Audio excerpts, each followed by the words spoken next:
The Tape Never Lies Network. The tape never lies. Tape never lies. Starts now. The tape never lies. Nope! Nope! Draft Dr. Phil and the smartest man. Keeping it 100. Keep it 100. So chase greatness and start understanding that he's gonna make everybody better. The tape never lies.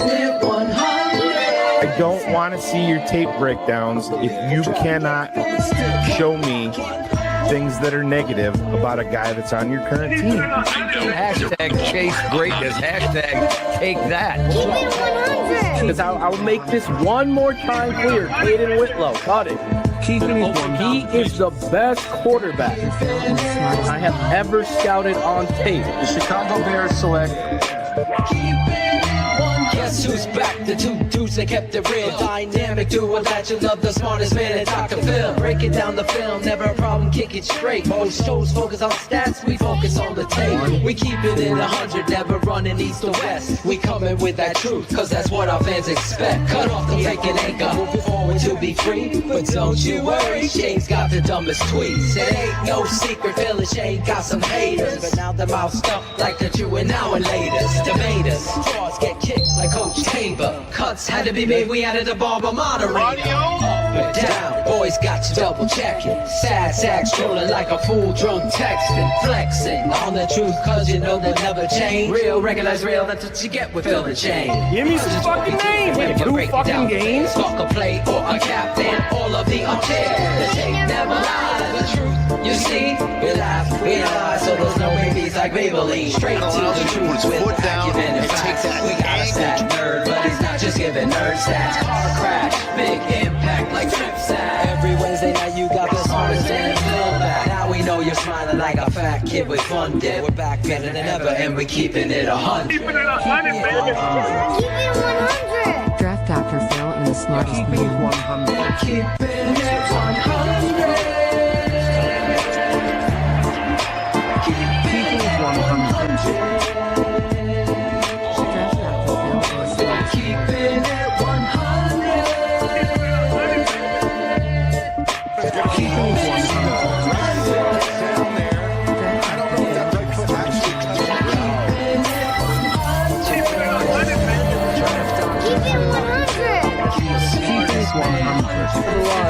Yeah, exactly.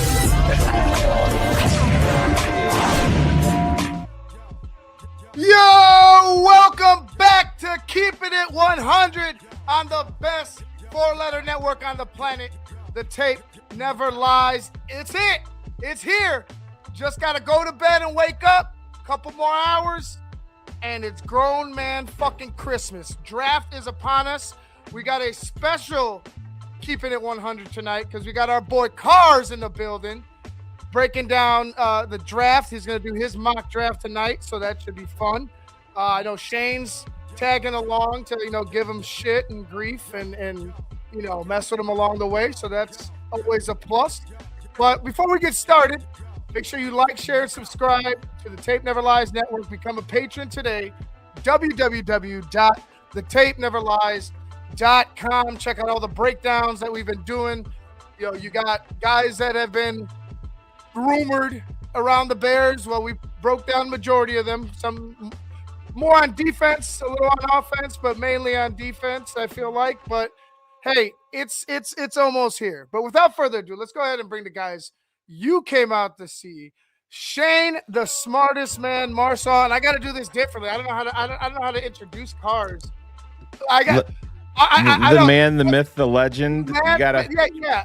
King usually, Giggling. the way we do it on Cars Keys, we knock on the desk to make sure that there's nobody under there doing crazy things.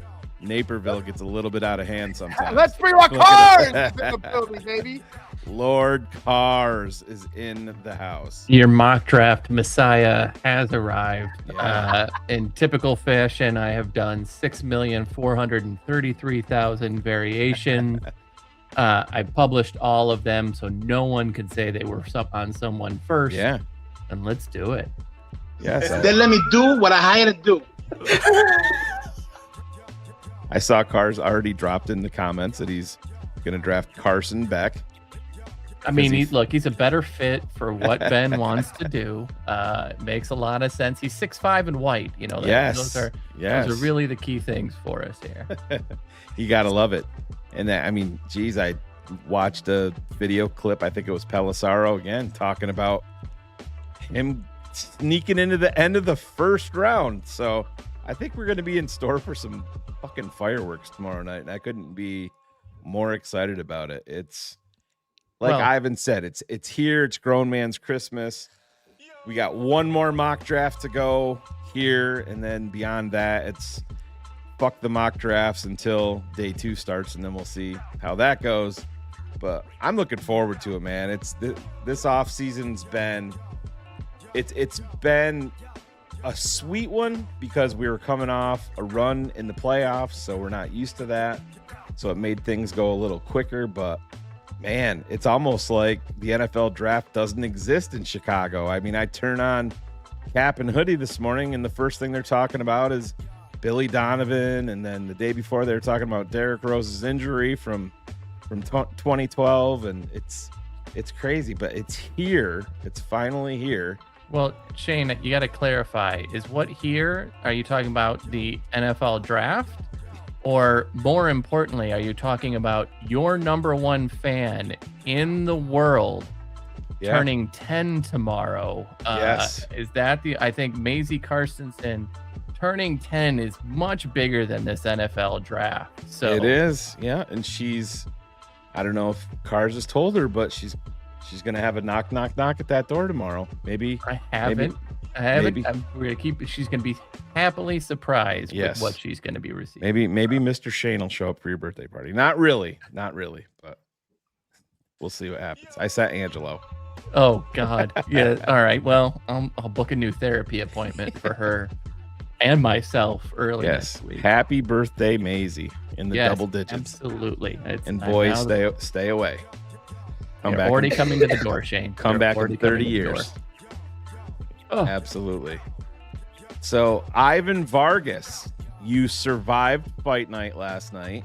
That was a fun little exercise. Lobster Bear, you could tell that he was watching every morsel of TTNL content possible when he was poaching all of our picks, every selection that came up. But it was fun, man. I enjoyed that last night. It's always a nice little break from something different to build these teams, and I just like to see how that works out. Yeah, actually, after the after show when we get together and we the meeting of the minds and stuff. Yeah. After we were talking about it would be fun to have more, because then you really have to start digging and thinking about these players, because we talked about all these players, and pretty much every player that we talked about we took. And I really don't have a problem with my team at all. Yeah, and I'm sure you don't.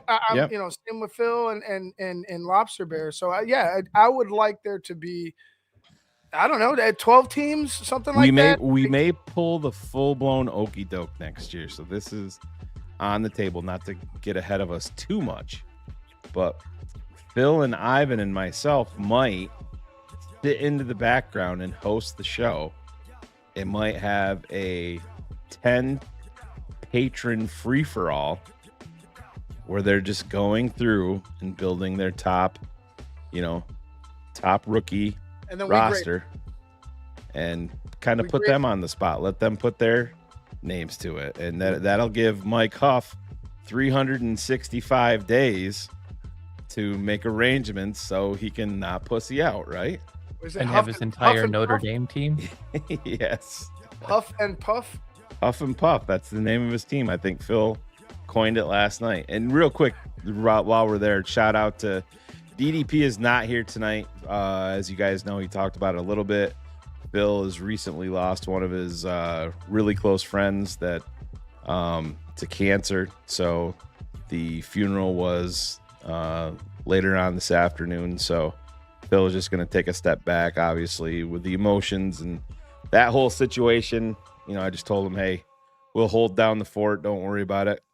Go home, spend time with the fam, and think about more important things, and we'll get right back at it tomorrow night to kick off the NFL draft. So DDP's got the night off tonight. So you know what that means for us. We're gonna get out of here at a decent fucking time tonight. And Bill's Just not gonna wait be. till you hear my rant. Yes. Every 27 minutes, and it's gonna be epic. And I love it. we're going 4 hours, buddy. You better just buckle on in. Should I start the music? Yeah. Get that catheter plugged in and ready to go. We're going. There we nowhere. go. Oh. There we go. Oh man, no, it's gonna be fun. So what we're gonna do tonight, we're not gonna jump into the draft right off Jump Street. We are going to talk a little bit about, maybe some situations. There's a lot of rumors and Bears being connected to very specific players. Jay Glazer is coming out and saying, maybe 8 offensive linemen by the early 20s will be off the board. So there's going to be teams shuffling. And this is what nobody should be surprised about, guys. This is why we bang the table so hard each and every year. When they say that the game is won in the trenches, it's won in the trenches. It's no coincidence that Ryan Poles went out and traded for Joe Tooney and traded for Jonah Jackson and went out and gave Drew Dahlman money and drafted Darnell Wright in the first round. Yes, Caleb Williams had a huge part to do with it, but you have to invest in that offensive line. The defensive line, he's invested into it financially, not so much with draft picks or draft picks that worked out, but these guys go early. That's the point. Well, none of us here last year hated Colston Loveland. We hated the process. And yes, it looks like we have egg on our face now because the process worked out. But guess what? Here we are again with holes on our offensive and defensive lines. And people are talking about taking a safety. I guess I'm not built that way. Maybe I'm just too old school. You got to get some trench warfare in here. Get these lines going, protect your most valuable asset, or take away the other team's most valuable asset by disrupting their quarterback. But Jay, I mean, and the reason teams are going to be doubling down on that is because of what happened to us last year and how that investment paid immediate dividends. We all were confident in Caleb, but let's not lie, there around the league and around some of these other fan bases are all these questions. Then all of a sudden you fix the line and Caleb's got time to make things happen. And who knew it's going to look so much better at that point? Yeah.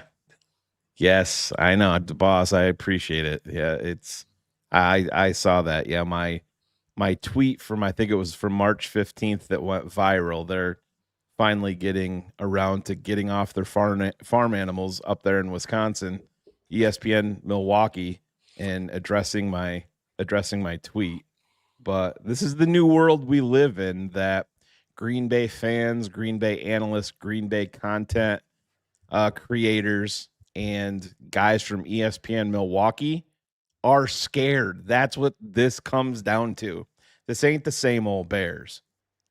That Bears team ushered your ass home. So I don't give a fuck what you say. We beat your ass. We kicked you out of the playoffs. We beat your ass. We came back. We won the division. Not you guys. Go see your farm animals. Go do what you guys are comfortable with. It's fine. Go see your grandmother and your sheep. Be real. Do that thing up there, guys. And when I first saw that, when you first shared that with me, that Caleb replied, I was so fucking happy for. I was just happy for Shane. Oh yeah. When he retweeted it, yeah. But I was like, if he's seen that, then he had to have seen TTNL, and that's what made me even more ecstatic. But then they put you up there on ESPN Milwaukee. And I felt even more proud. I was like, yes, that's my boy. Fuck you too. Yes, that's how. Because there's nothing else going on in that state. They have nothing else. It's a month old, and they're like, but hey, what about this? maybe my favorite takeaway from that is maybe that producer guy should have a kid so that he can get some of that old man strength instead of some of that Yeah. young baby strength that he's Right. got. Yeah. 95 I pound. think Bo can bench outbench press. him at this point. You know, Oh, like 100%. My money's on Oh, Bo all yeah, day long. Yeah, no doubt about it. Bo's 3. He's lifted up a 20, Yeah. 25-pound weight and just walked around with it before. So he's So lifting up paint cans and shit. I mean, he's a fucking animal. Yeah. So all I'm picturing is the Rocky montage with Bo running around with like a tree over his shoulders right now and just running through the forest. You know what I think it's gonna actually look like? It's gonna look like a Punch Out with Little Mac and you just fucking. It's gonna be me on the bike and him running right behind me. But yeah. Yeah. So I'm gonna slide out real quick, guys. I'll see you in a minute. Yep. So I can't play my original tweet because the NFL is insane and they would come and shut down the show almost immediately, but I can just bring it up real quick and show you kind of what we're talking about. I did reach out to our guy Cap. He retweeted it and addressed the people in Milwaukee. So that was, about the situation. In a very Cap way. Yeah. So Cap said, it's awfully arrogant when Caleb wasn't even retweeting you. He was laughing like the rest of the NFL at your lack of football knowledge, mocking the Colston Loveland pick. By the way, how'd you do against us in the playoffs? So that was from Cap. So I can bring up the I'm not going to bring up my original tweet that blew up as, like I said, it was a little while ago at this point, but I can bring up the one from ESPN Milwaukee that we're currently talking about. And here it is. And let me play it real quick. And this is what he says. You'll see my tweet pop up. This is actually this is part of my tweet right here. And yeah, here we go. How do you feel about Caleb Williams retweeting you? Yeah, look, my quarterback's out there. He's about to start his family. He's about to acquire dad strength. He's working out. He's getting ready for the football season, while the Chicago Bears quarterback is tweeting about me, rent-free, Chicago, per usual. Wisconsin superior to Chicago. Green Bay superior to the Bears. Jordan Love superior to Caleb Williams. The cycle continues. I like it. Yeah, so have fun, Green Bay. That's all I'm going to say. That is a scared little bitch. That's a scared little man right there. And they doubled down on it and made themselves look even more foolish. But hey, that's the world we live in. That's the joy, isn't it? It is. So Cars, we're not going to, like I said, we're not going to jump into the mock quite yet, but draft coming up tomorrow night. Like I said, we talked about the run on these trench players, and we've been doing this a long time, Cars, long before we were even doing shows, texting back and forth. I can remember sending AOL instant messages back in the day, during the draft and all this shit. I remember the night we won the NBA draft lottery to take Derrick Rose. You and I were sending messages back and forth. But the Jay Cutler trade, I just gotten off of Expedition Everest when I got your text. Yep. So yeah, that is right. That is a April familiar 2nd, 2009. That was. Yeah. But anyways, a whole other marriage ago. Yeah. Yes. But we know how this goes with the offense and defensive lines. There's going to be a run.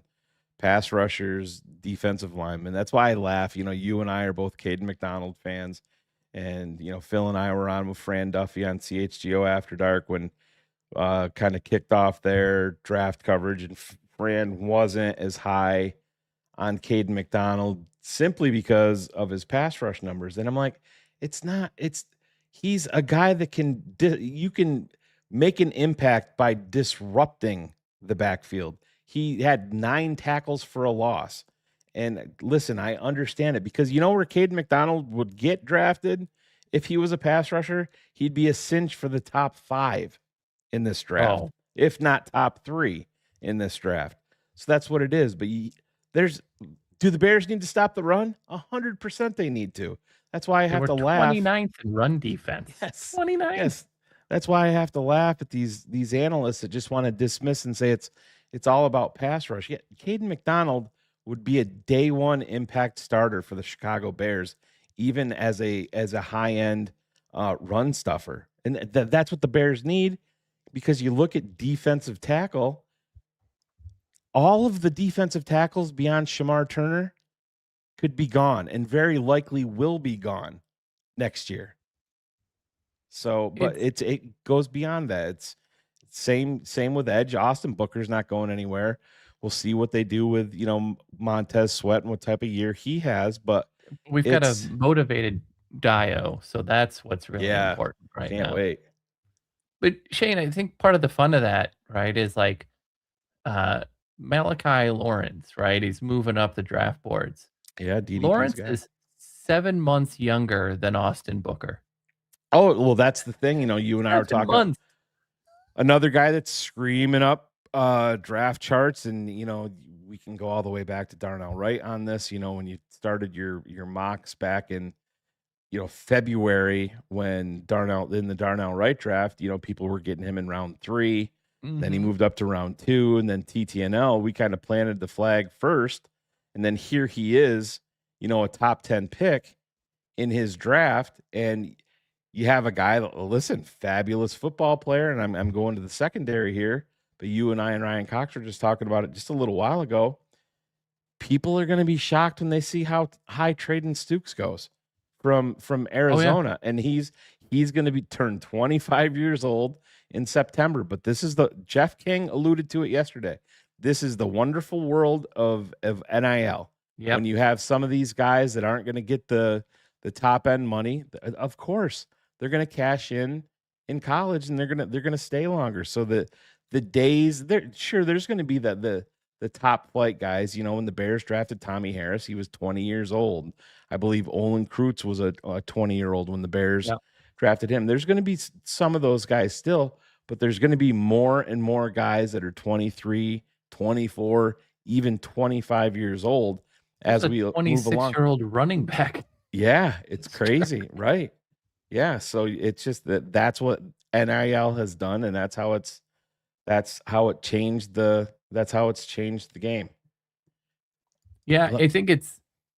Go ahead. Yeah, no, I just want Nick. I've been in contact with YouTube about that. Something we've been fighting back and forth with on them, trying to get it rectified. They said it was rectified, but clearly it's not if you're getting them. But just stay tuned. We are trying to figure it out, because the other night it seemed like every 5 minutes they were recycling commercials.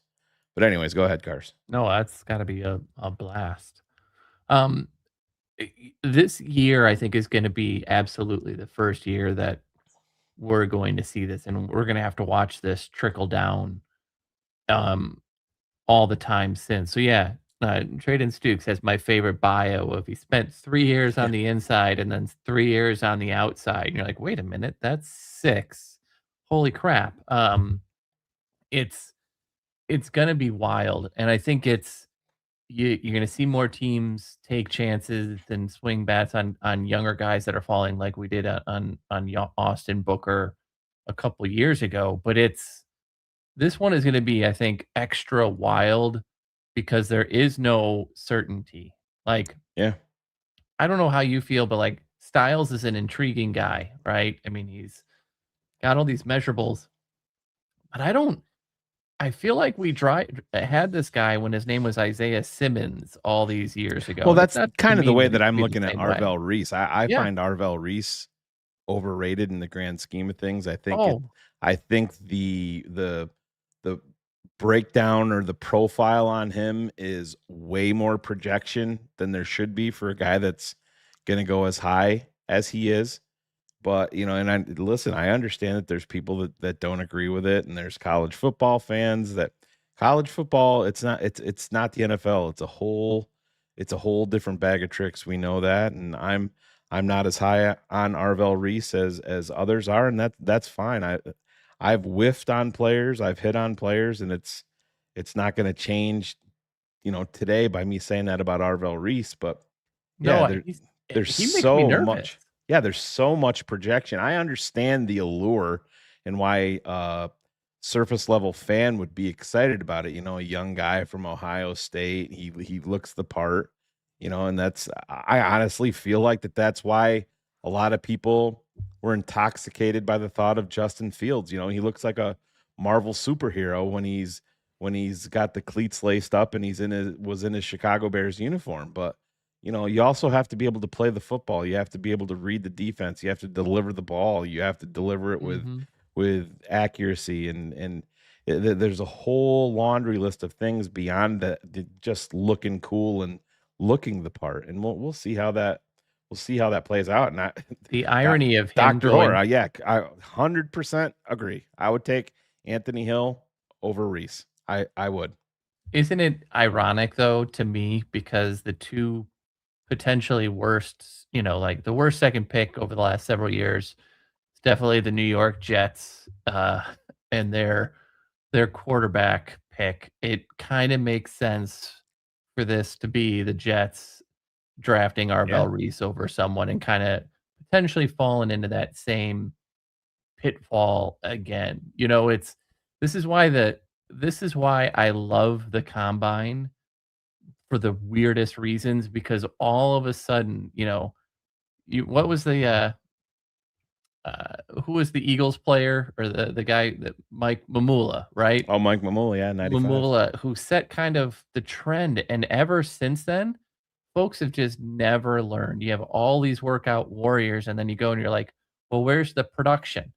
Well, it's simply not there. And it never will be there. Yeah. And that's not to say, again, to your point, like Arvell Reese isn't, but like, where is the production on the field? And you can say that like I'm high on a different way on Keldrick Falk, right? I just find his profile fascinating.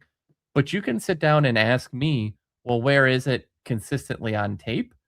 And Right. I got nothing for you. Well, that's the thing. And Phil and I sat down and talked about this, and we've mentioned it a little bit. So I mean, it's no surprise out there that Keldrick Falk has been connected to the Bears. Albert Breer was on with Cap and Hoodie a couple of days ago, and he specifically named Keldrick Falk when he was asking around about the Chicago Bears. He's just like over and over and over again. I've seen Falk connected to Chicago, and the Bears defensive line coach was where he was Keldrick Falk's coach in college in 2023. The thing that gives me it doesn't give me pause, but the thing that I do, I think it's easy for people to say that he's Dangbo. Yep. And I don't think he's that. I don't think the Auburn scheme and what they do there helped Keldrick Falk at all. I really don't. Is he the perfect prospect? No, I think he's got definitely some things that he needs to work on. He needs to get into an NFL system and into it's hard to say when you're saying it, as big as he is, into an NFL weight room, but just to get around the NFL game. And he, I believe he just turned 21 in April or March, so he's still very young. But I'm not as low on Falk overall as I think a lot of Bears fans are. And it's like I said, I don't think in Auburn, I don't think they did him any favors because Phil agreed. That Auburn runs that 3-3 defense. It's just weird, and it did him no favors at all in terms of production. I think you said the right word. Every pick right now should give you pause. There's enough, like Malachi Lawrence, right? To me, there's some stuff there. He doesn't have a tremendous amount of bend, but also playing against lesser competition, I would have liked to see more production. And he was used out wide, right? You saw a lot with Falk where he wasn't. But at 25, if you pick him, I'm going to be okay with it because I understand the position. I think what's interesting to me is this is kind of a worse draft, but last year, a guy who would comp very similarly to Falk went 12th overall in Michael Williams, right? Like, Yeah. that type of youth. And so you're talking about a player that a lot of us were talking about at 12, now sitting there being 20, double the picks later, Sure. basically. And it's just really an interesting thing. You always see like, don't draft a player from here, don't draft this type of player from here, Yeah, you don't do can't. this.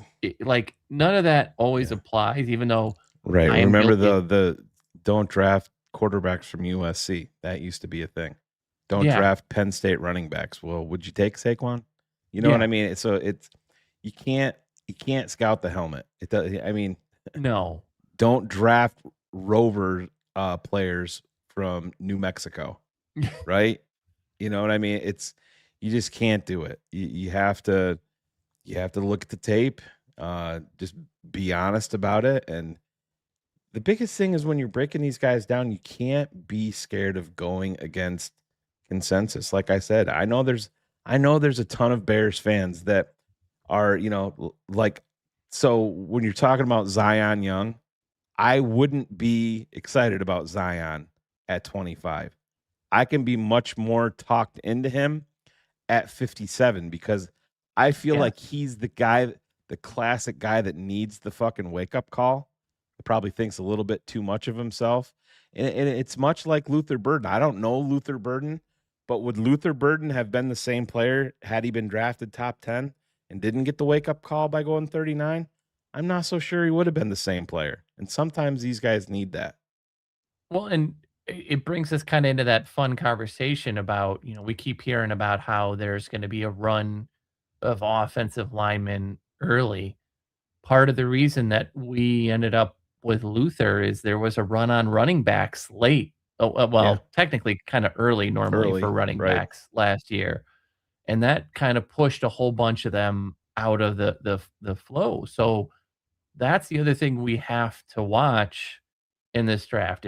If what we're hearing is 8 offensive linemen going in by the early 20s, the Bears, I think there's been enough smoke around certain offensive linemen, being here, whether it's Lomu, whether it's a few of the others.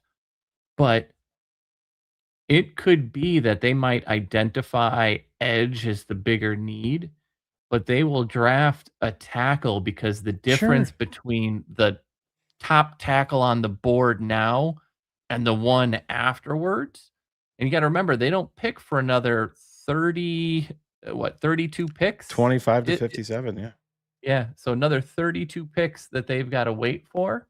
And they might see that there's more of a gap because when these runs, especially on offensive line and especially on wide receiver happen, it comes in bunches. It's like the irrational heat check guy in the NBA.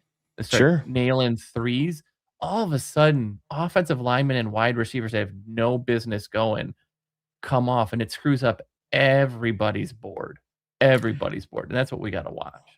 Yeah, and I mean, I've seen this, Jeremy, trade back, and I don't see how your first move can be a linebacker if you're the Bears. I don't. I love Jacob Rodriguez. That's not what I'm saying. Yeah. You're going to move back and make your first move an off-ball linebacker. That's so classic Chicago Bears. Got to have a middle, it goes against the Bush and DeMarco signings with TJ. Someone's going to have to go. It's one of those things where I totally agree. If he's there at 57 and you pick at 25, I can be talked into it a little bit more. Right. To your point, it can't be the first one up. It can't be a wideout no matter what happens. It can't be a linebacker. It won't be a tight end, running back, or quarterback, right? But if it's one of those, it can't be one of those two positions because they don't immediately improve what it is that you've got. Yeah, no, I totally hear you. And I'm just looking at the chat and people are saying, that this guy is a reach. And listen, and I'm not trying to make fun of any specific person, or there's guys that I look at that way that it's like, oh, you can't draft him there. That's That's too high. This draft is so wide open. And listen, I'm not saying that Matt Miller is the greatest analyst or he's even in the top 20 analysts for the NFL draft. But do you know how many players he has graded as first round picks this year? 12. Yeah. And he's not alone. There's NFL teams that probably have less than that graded as first round picks. And the problem with that is let's just say the number is let's say the number's 15 that you have graded in round 1. Well, then that's where your theory of any edge at 25 is a reach is a fallacy. Because to Carr's point, you're going to go from 25 to 57. Well, Keldrick Faulk's not going to be available at 57. And it's hard to say that he's going to be available at 20. He could go at 26 if you don't take him. And I'm not going to go at 20.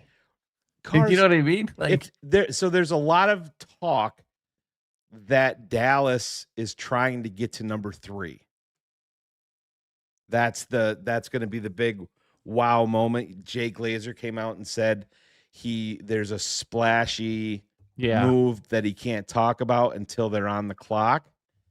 And I know Kansas City's been thrown out there, but that a lot of people have talked about that. By the way, hold on, Shane. The bill passed for the approval for the Bears Stadium. Welcome to Arlington Heights. Yeah. So Indiana, see you later. Greg Braggs. That had to be. Yes. But no, Shane, I think you're what's interesting about that too is when you think about there's 12 guys that are ranked as first rounders. Mm-hmm. For most of these players, once you get past like Mendoza, fine. Once you get past sort of Bain to me and Love, or Bailey, Bain and Love, there's a drop from those guys. So you're now, not only is it like, okay, that means that the first 12 picks are guys that should go in the first round. But yeah, you could be at pick 12 in a normal year. You might be drafting a guy who's going to go 29th in an average year or 30th or 32nd in an average year. And so the value for this draft really sits in that 20 to 60 range, which is where the Bears have 3 picks this year. And so, like there are all sorts of things that could happen in there. My dark horse move is that I think Ty Simpson is going to go higher than Arizona wants. And I can see a potential move where the Bears be like, Tyson Bagent in the 4th for the 34th, right? Or something along those lines to make Carm will cry live on air at the CHGO draft party. But you know what I mean? Like, the Bears, the Bears are can look at acquisition mode. If they drop down 10 picks and pick up an additional 4th, to me, there's no loss in value for that. Tom Pelissero went on the Rich Eisen show, I believe today, and talked about a world where Ty Simpson gets drafted by the LA Rams at 13. Yeah. It's just, listen, I'm an Alabama guy, and I'm like, but this is what that draft is. You don't know because it's so wide open. And that's, if you have your guy, you got to get your guy. And it's not going to be based off Joe Blow's draft board because he's done 500 mock drafts. Like we'll bring up the PFF simulator when we do Carr's mock, and Anthony Hills Jr. is going in the 3rd round all the time. There's a legitimate shot that he's going in round 1. Oh, Traden Stukes available in the 3rd round. Legitimate shot. He's going in round 1. Oh, you can't. This isn't going to be like who was the tight end that Seattle drafted? Do you remember the guy who was like an alcoholic? Yeah. Shit. It'll come to us. Yeah. But Somebody remember in the that chat will one, have and it. that was being like, holy shit, that was a second or third round pick that all of Yeah. a sudden went in the end of round one. There's not going to be that holy crap moment Yeah. unless it is the Carson Beck stuff sitting there. But even Right. then, quarterback is always slightly different because you get that fifth year should you hit. And I Sure. think more teams honestly should take swings at quarterback between 25 and 32 to get that. Jeremy Jeremy Stevens. Stevens. Yeah. Thank you. Thanks, Jared. Before he beat up his girlfriend. But that's another move that we have to think about. Yeah. If Ty Simpson goes 20th, let's just say to the Steelers, that's good for the Bears because that makes that 25th pick so much more enticing. 100%. No, I totally agree. And I think that what's going to happen is tomorrow night when the Bears get on the clock, if it's, they're turning the pick, and if it's Caleb Lomu, if it's Keldrick Falk, if it's Malachi Lawrence, whoever it is, if it's if there's a safety that they draft, who knows?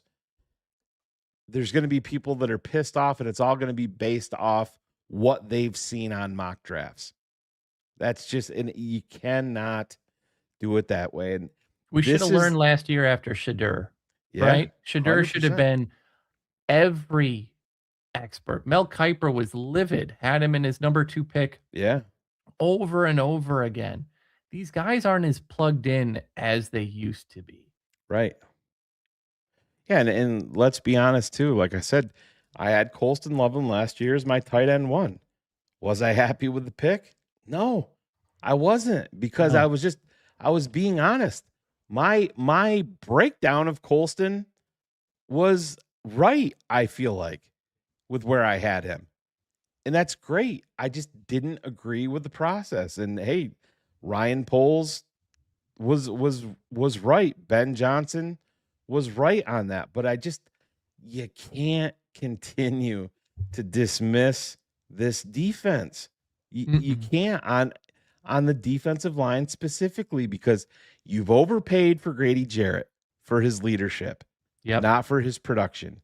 You overpaid for Dio Adengbo because you wanted to throw Dennis Allen a bone, and he was a Dennis Allen pick, and it didn't work out. And now he's injured to boot, and the position that they signed him to play isn't even going to be his best position on this roster. His best position is going to be him pushed inside. Ryan Poles gave TJ Edwards a contract extension, something that's not looking great right now. The Ruben Hippolyte pick.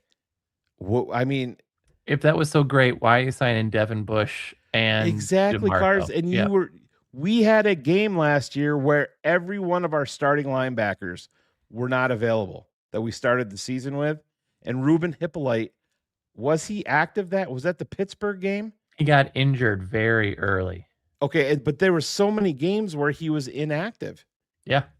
So listen, we're not out of the doghouse yet, but you gotta get some viability in here on the defensive line, and you can't just say, "Oh, we're gonna attack it in the 3rd round."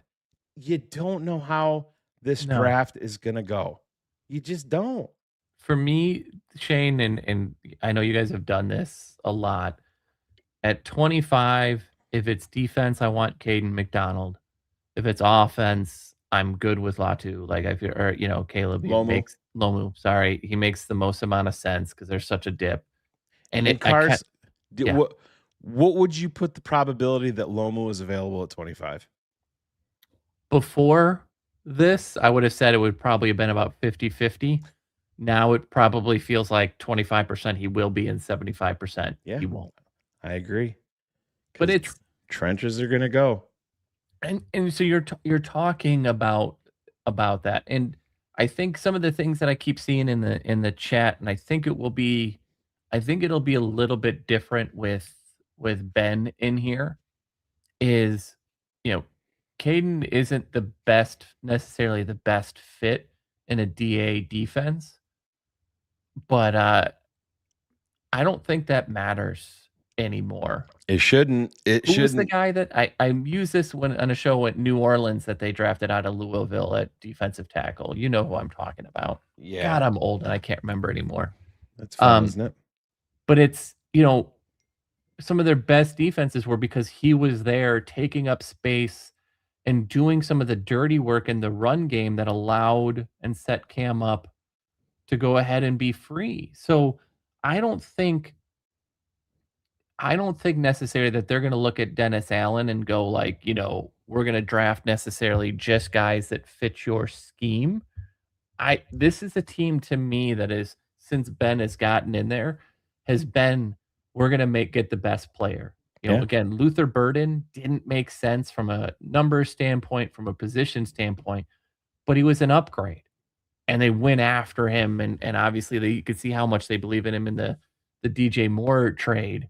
I don't think we can sit down and limit it to just Dennis doesn't normally like these guys. I think that's a done deal.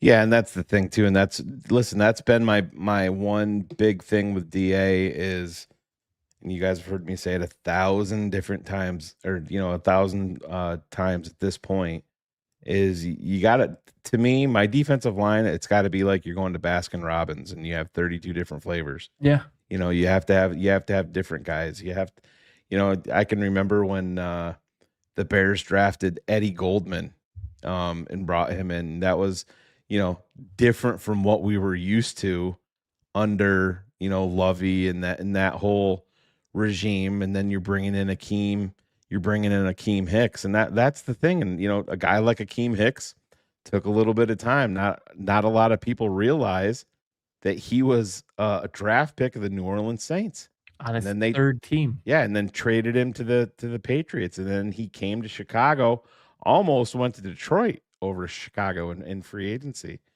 and it's just interesting, and I think tomorrow night there's going to be so much drama and angst and fire and brimstone with Bears fans, because I think that there's going to, even with this draft as a whole, I think that there's going to be a lot going on that you're like, what?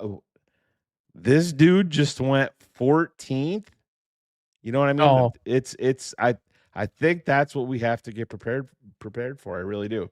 Well, and we've got a raised thank you, Sheldon Rankins. That's exactly what I was talking about. I appreciate that. And this is going to be only magnified, Shane, because we have now new expectations. Yeah.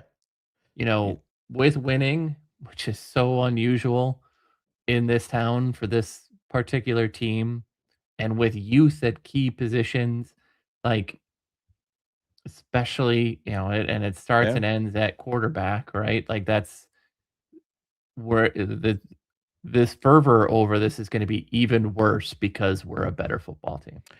Yeah, man, I agree. And I still think so. The Bears have 25, 57, 60. And what's our pick in round 3? 180.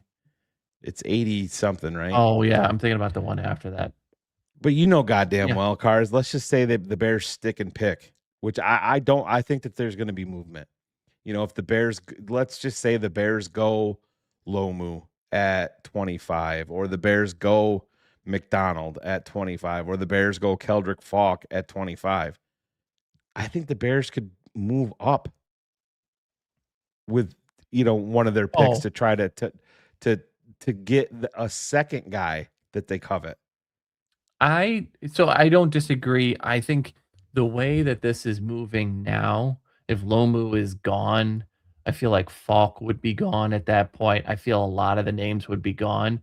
I think the Bears are making phone calls to the Cardinals and other early teams that are going to have a quarterback need and saying, what are you going to give us to come up and get your guy? Right. Yeah. They're going to be receiving those phone calls. Sure. Then they're going to turn around and say, I think they're much more likely to trade back than pick at 25. If I had to put my heart on it right now, I think they're more likely to fall back. And, and on the other side of the fence on that, Brad Biggs reported today that he's talked to some teams that said the Bears have been sniffing around a small trade up, to move up. And that points to, when we're talking Lomu or Keldrick Oh, yeah. Falk but like I said, again, I've seen Dallas connected to Keldrick Falk at 12. And that's Oh, no, but listen, if they stuck at 12 and they took him, I don't think anybody would be shocked. And then, but people are going to consider him.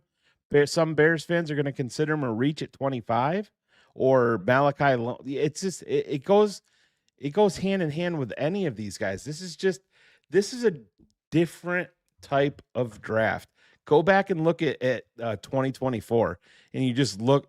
I mean, look how crazy the star power was in that draft. And listen, say whatever you want about Fernando Mendoza. I think he's a talented quarterback. Would I be over the moon elated with drafting him number 1? No, I would not be. all I see him going to Vegas is McLovin. What's up, gangsters? Like that Yeah. is all I see out of that. And he's not even going to be at the draft, Shane. Right? And that shit will be fine as long as you're winning. If you're doing that shit and not winning, that's gonna turn sour real fucking fast. He needed Kurt Signetti so much to be that shelter for him to be like that. Yeah. But Shane, you're 100% right. My favorite pick is going to be where Love goes. Yeah. Because wherever he's going to go, it is going to be a terrible fucking situation. Because the 3 rumored places right now are the Cardinals, the Titans, and the Giants. And none of them should be even remotely close. They should turn on tape of the Las Vegas Raiders last year and watch Ashton Genty. And this is the thing too. Listen, I have to laugh. You bring up the Giants at number 5, and there's talk that if Jeremiah Love is not available to them at 5, their pick now is going to be Jordan Tyson at 5. And I'm like, okay, great. Have fun. Cool. Good for you. It's just that's the nature of this draft. I think that there's going to be some fucking fireworks tomorrow night. I really do, and we are going to be live. I'm loving it for all of it. So the way that'll work, there's our graphic for tomorrow night. The draft kicks off at 8 p.m. East. We are going to go live here on TTNL at 7:30 p.m. East. Get everybody ready, and don't forget this year there's a little bit different feel to the first round as we go from 10 minutes per pick to 8 minutes per pick in round 1. So there's going to be a little bit smaller of a window. You're going to have to be a little bit quicker on some of these deals. That's why, let's be honest, a lot of these deals are getting hammered out beforehand. Yeah, absolutely. Because that's why Glazer's sitting on whatever's so hot that he can't talk about it, because absolutely they're worried about running out of time. Cars, we can remember the 15-minute wait per pick. Oh, when the draft is on Saturday and Sunday back in the good old day when it was just a 2-day draft. Minnesota still got lapped trying to pick somebody. Yeah. So, well, you wanna get into this? We've talked for just about an hour about different stuff. So so everybody knows this the way I tend to do this mock is not how I would do it. It's going to be more along the lines of how I picture the Bears doing this. Yeah, so Carr's track record has been impressive. Maybe. In certain areas of life, not so much. But in this, it's been somewhat better. But so I do feel like that there's a lot of different options.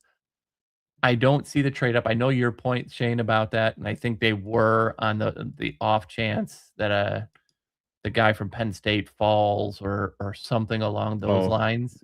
Vega, Vega. But I just don't.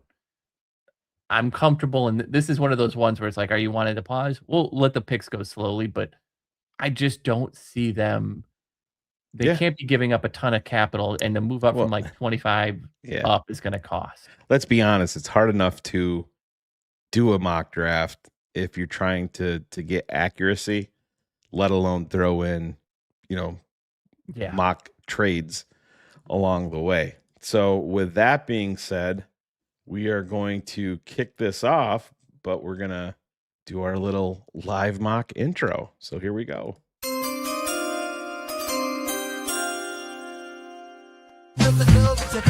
First up, well, I believe that's shame. Moving back in the draft and jumping up a house of pain. This smart man makes moves, be choosing who's best. All the time, real life, confident and puffy chest. Lock the field food, cause you know we full state. And the lid's blown off like a team throwing late.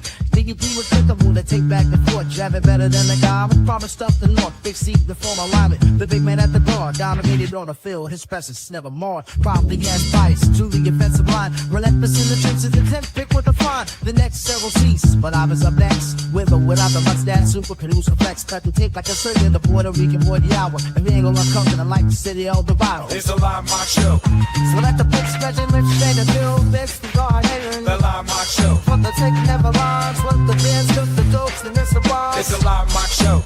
So let the big special rich say the bill, this the guard hating. The live mock show. What the take never lies, what the bands took the dopes, and it's a bar.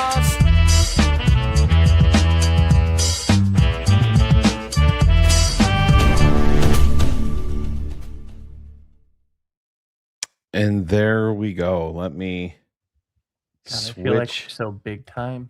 Yes, I know. It's fun, isn't it? Let me switch this over to the remember doing these on a NFL draft board. We'll do that. We can clean that up in post, as like Cars likes to say.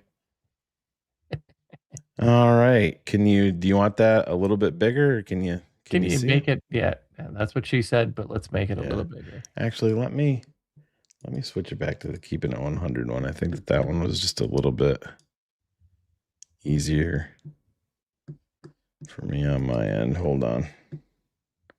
Let me get this. I'll try not to fuck it up like I did on my mock and hit restart. Is that too big? Yeah, it's too big. Shrink. There you go. That'll work. Sorry, the Barb. amount of clips out of this show is going to be ridiculous. Yes. All right. So everybody at home knows how this works. Cars is the general manager. This isn't what Cars would do. This is what Cars thinks that Ryan Poles and not Ian Cunningham, but Jeff King are going to do tomorrow night and beyond. And we'll see how it unfolds. So Cars has no plans, correct, to trade up. So we're going to run this right straight to number 25. And I'll let you guys in on a little secret. We were running some sims before the show, and I said to Cars, I'm like, all the mock drafts that I have done, I have not had one mock come up with Fernando Mendoza not at number 1. I hit start, and it happened right there as soon as I said it. Ruben Bain went number 1, and Mendoza went 2 to the Jets. So, yeah, you can't make that up. All right. So, the 2026 draft is officially open. The Vegas Raiders are on the clock, and we know where they're going. Fernando Mendoza. Jeremiah Love second. I mean, look, I'm not going to put... Look, did you see that? Look at the Saints pick. Yeah. Well, and this... So, again, I know people are going a little bit crazy, stir crazy over this, but again, and I know I've referred to Tom Pelissero quite a bit, and at one point Thieneman was a guy regularly being mocked, early on in round 2, and then being mocked to 25 to the Bears quite often, and then up he goes. Thieneman will go in the top, I feel like in the top 20, if not much higher. Those were Tom Pelissero's words. Much higher than the top 20. So, which is insane. I mean, look, he's a solid player, but that's a guy who in an average year would have a second round grade. But again, if let's just say for shits and giggles, Thieneman is a guy that they love in New Orleans, and you can't get a trade. You cannot get a trade down. You can't find a partner that's willing to come up and give you extra compensation. And you want your guy. This is what we're gonna see tomorrow night. I'm telling you, that's the way this stuff's gonna. That's the way this stuff is gonna play out. You're 100% correct. Yeah. So, all right, I'm gonna run this to 20, and then we'll pause just to see what has happened before we get up to the Bears. Well, there's Keldrick Falk off the board. All right, so Caleb Downs falls all the way down to number 11. Makai Lemon, Spencer Fano. There's Vega all the way up at 14. Messidor goes to Tampa. Monroe Freeling in a trade. Freeling in a normal year would be a guy who would be where we would pick. Yep. CJ Allen goes to Detroit. Kenyon Sadiq, Minnesota. That's not one that I saw coming there. Omar Cooper heading to Carolina. Keldrick Falk is a Dallas Cowboy. And all right, we're going to resume this draft. Run it to number 25. Caden Proctor off the board. One pick before Jordan Tyson. I think he's going top 15. Well, it sounds like Jordan Tyson's going to go top 5 if Love isn't available for the Giants. It sounds like or then what I've heard is they'll draft defense at 5 and draft him at 10. Yeah. Like it's but they're saying that they don't think that he's going to be there because there's other teams the Commanders. That would take him. So so here we are, the Bears are on the clock, and this is the guy because of medicals, Jermod McCoy, wildly talented corner, but he's probably going to be the guy tomorrow night that ends up falling with medicals. So your Chicago Bears are on the clock, Cars. You do have 4 trade down offers. And why aren't they? Maybe it's because I have to go out of here a little bit. Yeah, Zoom, you can shrink it a little bit. Yeah. So we have the Vegas Raiders at 36, Colts at 47, Vikings at 49, and the Philadelphia Eagles at 54. A 102 isn't going to make that attractive to me. You know what I mean? Like, you want to pick sub 100. I feel like in this particular instance, this would be a pick that the Bears would probably just make at this point. All right. So where do you want to go? Well, if I'm the Bears, Shane, I think you're looking at the 2 names right there that are going to take the most consideration. Blake Miller, who to me is very similar in a way to Ozzie, you're gonna have to project him after a career of being a right tackle. Can he play left? And they've done it. I still think it's not. The Lions are talking about moving Sewell to left tackle. Finally, it's not out of the realm of possibilities. The Bears will look to do so at right. I've brought up Blake Miller. Not that I like Blake Miller. I think he plays with more aggressiveness than Lomu does. Yes. Overall, and I wouldn't be shocked if Ben doesn't look at Blake Miller and say that's my Taylor Decker.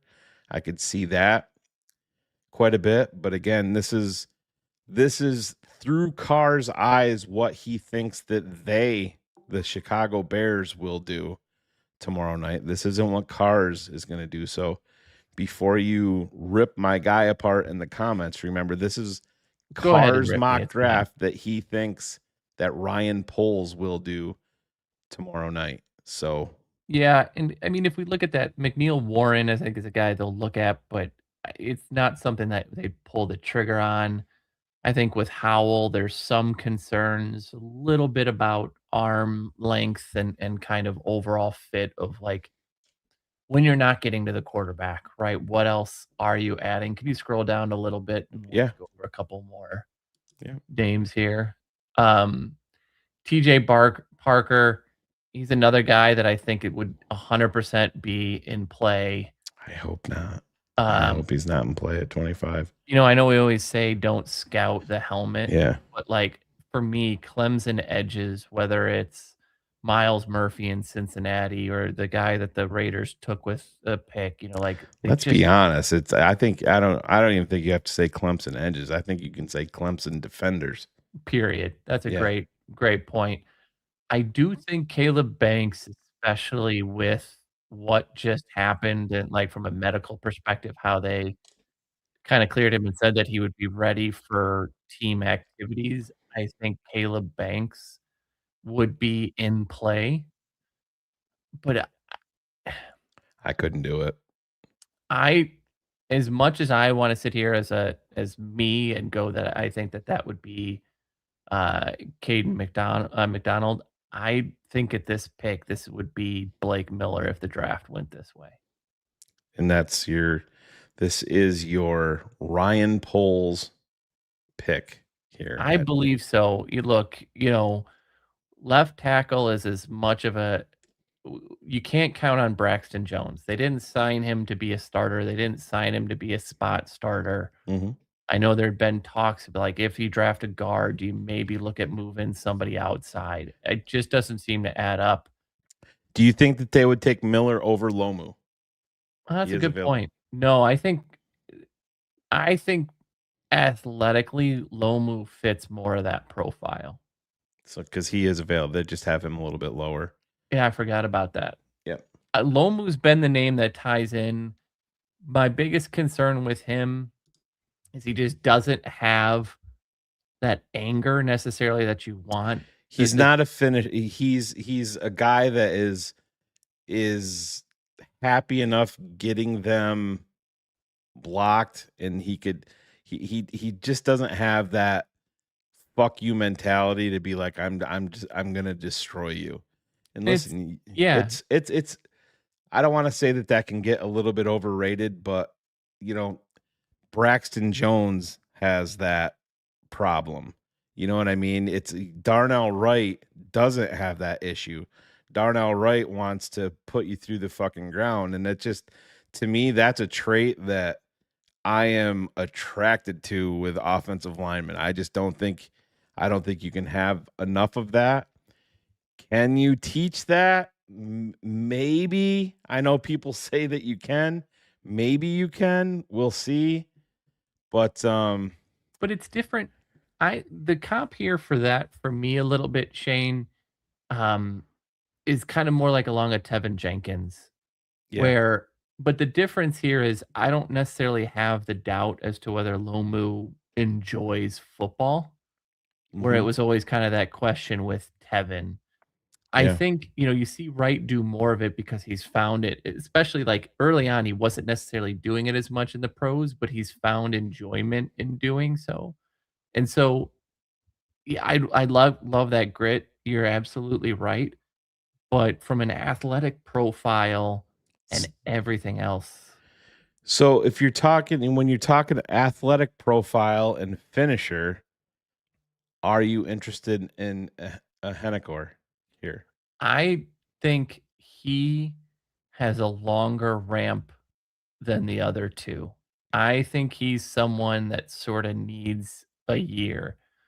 From what I've watched from him, like there are some crazy high highs, Mhm. but some really low lows, and I feel like this would be almost in a sense another Ozzy in which you might be waiting more than half a year for him to kind of take the reins. So would Does they that be make willing sense? to do that though? Because they kind of did that with Colston. They did that with Luther Burden. They did that with Ozzy Trapillo, where they were premium picks that they were kind of willing to wait on. And this has been Ben's thing, So, but if you took those three, and this is like I said, I'm just trying to play devil's No, advocate. yeah. If you say Caleb Lomu, Blake Miller, and Henniker, who's the better offensive tackle in year 2 and year 3? So I think you take Miller instantly out of the conversation. Yep. And I think it's the other two. I have a hard time. I think you can sort of flip a coin. I Uh-huh. think you get more out of Lomu in year 1, and I Mhm. think the debate truly is in that step into year 2. Um, to me, I think the Bears would lean more Lomu because he feels more steady at this moment. Like it just feels like he's someone that is there's upside there, right? He's still Yep. 21. He'll be 22 in the season. There'll still be there. I think athletically, they look at that profile a lot different. Henniker, still developing. I just worry, he could be a 2-year guy. Now, after 2 years, he could be phenomenal, right? Like that Right. upside is like a Mulata type of, like I've figured out my thing. Probably not directly to Mulata, but I just mean he needs a little bit longer to develop than some of the other guys, and I think that's what would be the differentiation for between Yeah. Lomu And and the Bears have had Lomu and Hennifer both in for 30 visits. yeah. I think it would be Lomu at this point. All right. So are we turning in the card for Ryan Pohl's pick here? We are, All right. absolutely. And all right. So before I hit this, Cars, are you again looking through Ryan Pohl's lens? Are you sitting to 57, or is there a range where you're watching a defensive lineman where you're I don't willing to really move to? think so. I think he's gonna sit because there's still gonna be a need at corner that they can look at. I feel like this draft is fairly decent as it relates later on. I think, the Penn State edge will be there. I think a couple of the other the names will be there. They may watch for sure, but when a draft to me, Shane, when I look at this, when a draft is this uncertain, Yep. for whatever reason, some of the trade values are significantly more in favor of the team that is trading back than the Sure. trade that is trading up because there is so much all that uncertainty, and I don't know the Is Bears there wanna a sacrifice that. world where you would be willing to move? Like if you got to 35 or 37 and a Caden McDonald was there. Yes. Yeah. I think you would look at that point, you are probably trading a pick from next year's draft. Just so, Okay. like, as part of that, I would imagine it won't probably show up in this as a mock, but because quarterback and the reason I'm saying that is because quarterbacks have not necessarily started to fall in some of those other Yep. positions, there's going to be a premium on some of the picks. King Venom brings up a great fucking point here, honestly. And one that hasn't been talked about enough is that Taylor Decker is still Yep. available. And, part of this is a poker game. And, have the Bears talk to him behind the scenes and said, hey, we have definite interest, but we want to be able to have these cards, play into our favor and make left tackle look like it's a massive need for us. And we'll talk it up. And, I think so. King Venom, props to you for bringing that up. I think that that's critical because this is what happens. This is what NFL front offices do. You do stuff like that, and this is what good front offices do. And is Taylor Decker perfect? No, he's not. But again, he's a guy that can buy you time. So it's a great point, and I just don't think it's been talked about enough as a viable option for the Bears when you're talking about the poker aspect of it. How this is a big poker game. I don't disagree, and I think to that point, Taylor Decker comes into the conversation a lot more if Lomu and Henniker are gone, and it's Blake Miller that is sitting there. Mhm. That becomes much more of a conversation.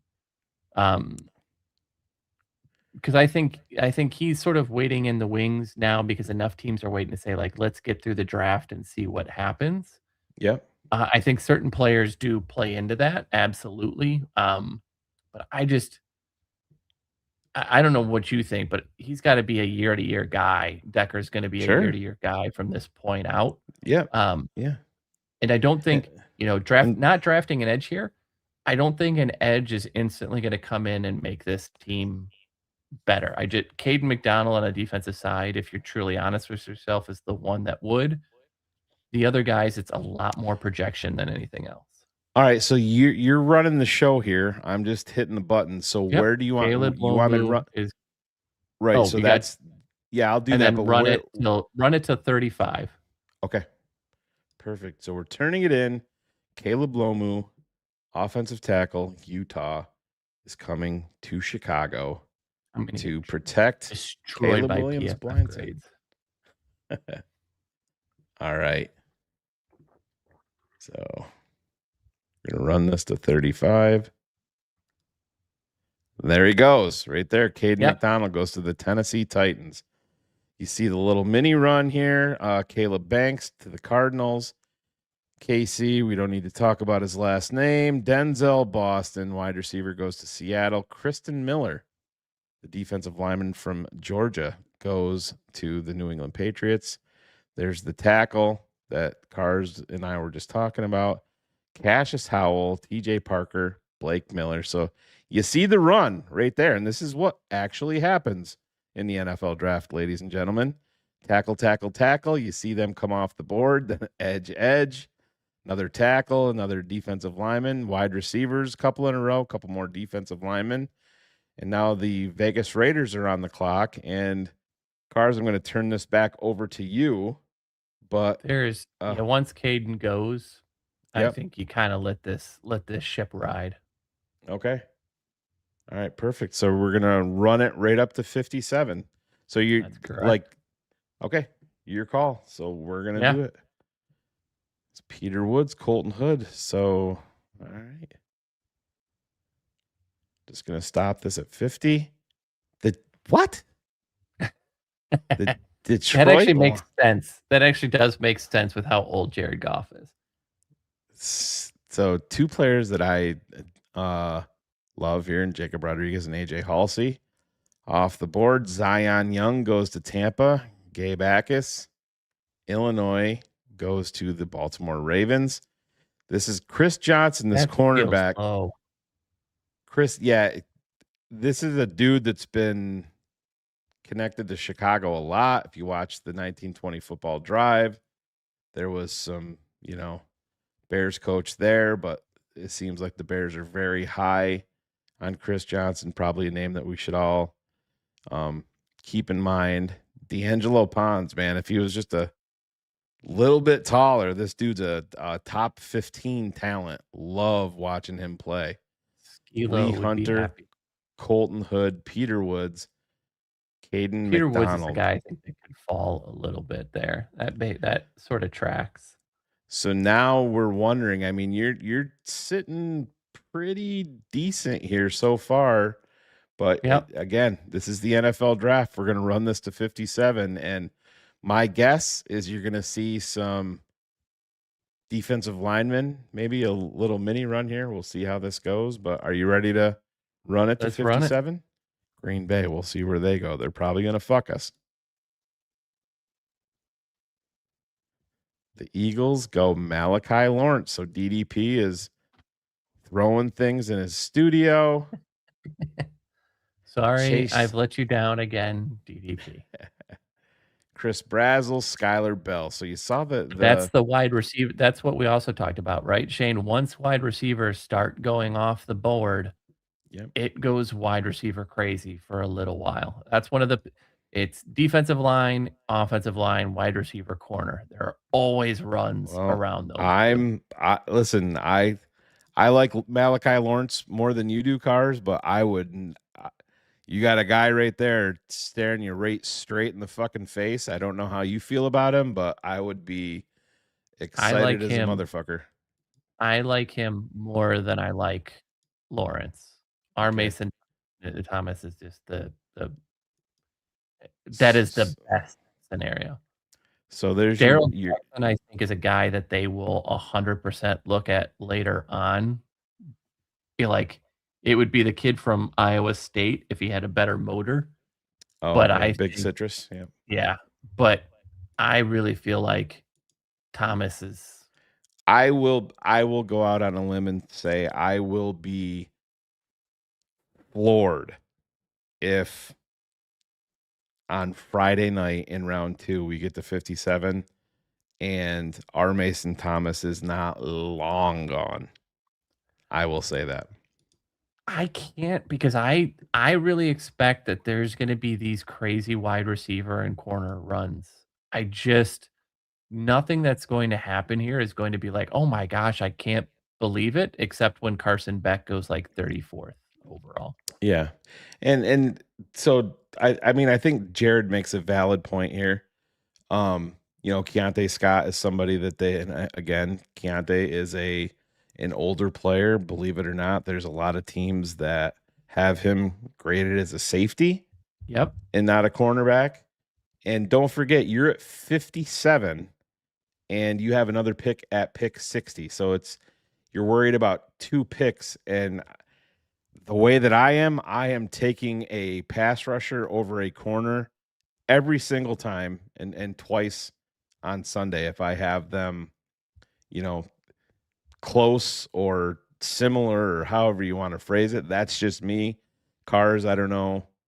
I think that's the direction the Bears would go as well. Because I think even if you're looking at this, you've got another pick coming, 2 picks later. I think you've still got a chance at some of these other positions. Yep. I just look at I like kind of the some of the moves that Thomas and kinda gives to you the Jared's background. point, I think he brings up a valid point. 58 or 59 could easily be Keontae Scott. But I'm not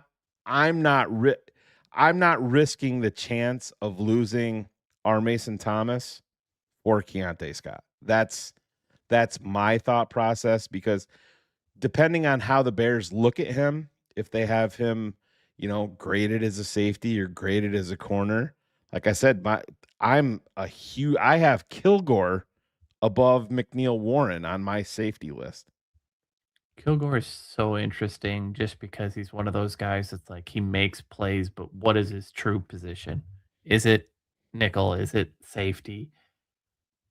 But I think Shane, you're 100% right. The Bears are going to look at this and position when you look at best position, best player available.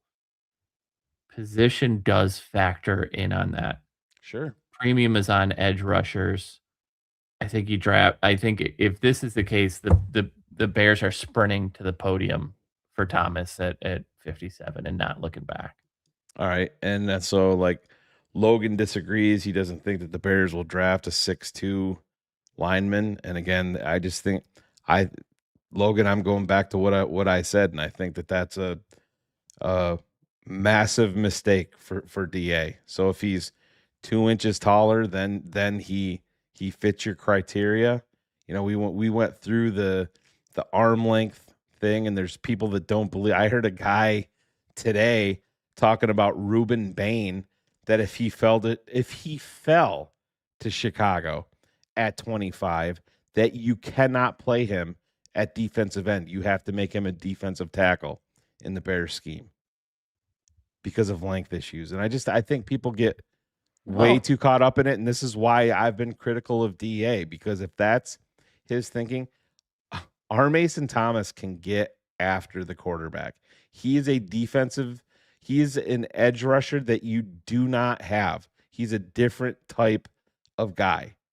How many times did we have almost sacks? Jordan Love in the playoffs. Let's be honest. That final play was probably way closer than it needed to be. You know why? Because the Bears didn't have the explosion to get there. Oh, Jesus Christ. I'm Montez Sweat almost got there, but those are finishing plays when a guy like R. Mason Thomas can get there. I think people get too caught up into length and 1 or 2 inches and overlook good football players. But I think Shane too, when you look at this guy, he's not coming in to be a starter. This is going to be a rotational. So and yes, that's exactly how it should be. That's how all the best teams do it, right? I agree. Come in, Josh Sweat, right, in Arizona, and a lot of these different players. So even if we look at the mold, Booker plays and fits kind of that mold, longer arms, taller guy. You're now talking about how do you change the flow? How do you sort of give different looks to offenses? This is something that every team does. It's not going to hurt you to have 162 guy when originally you've got 6'5 Sweat, 6'4 Booker, 6'5 Dio, and whoever else. It's if you're not drafting him to start, he may eventually start. Right. DA may not be the the DC at that point. And listen, I know there's a lot of Joshua Joseph fans here too, but again, and I don't think these are updated. Do you have his updated? No, I don't. Combine numbers. I guess I should have I should have planned for that. But yeah, and like I said, none of this dissuades me from a guy like R. Mason Thomas. It doesn't. I just think people get caught up into all of that stuff way too much. And again, I think it was Logan in the chat said that, DA is stubborn. Well, that's if DA is not willing to change that, and I think he is, I think that there's been talk about that. And I think that DA doesn't have the loudest voice in there. So yeah, 6'3 and an 1/8, 242 for Joshua Joseph. Okay. So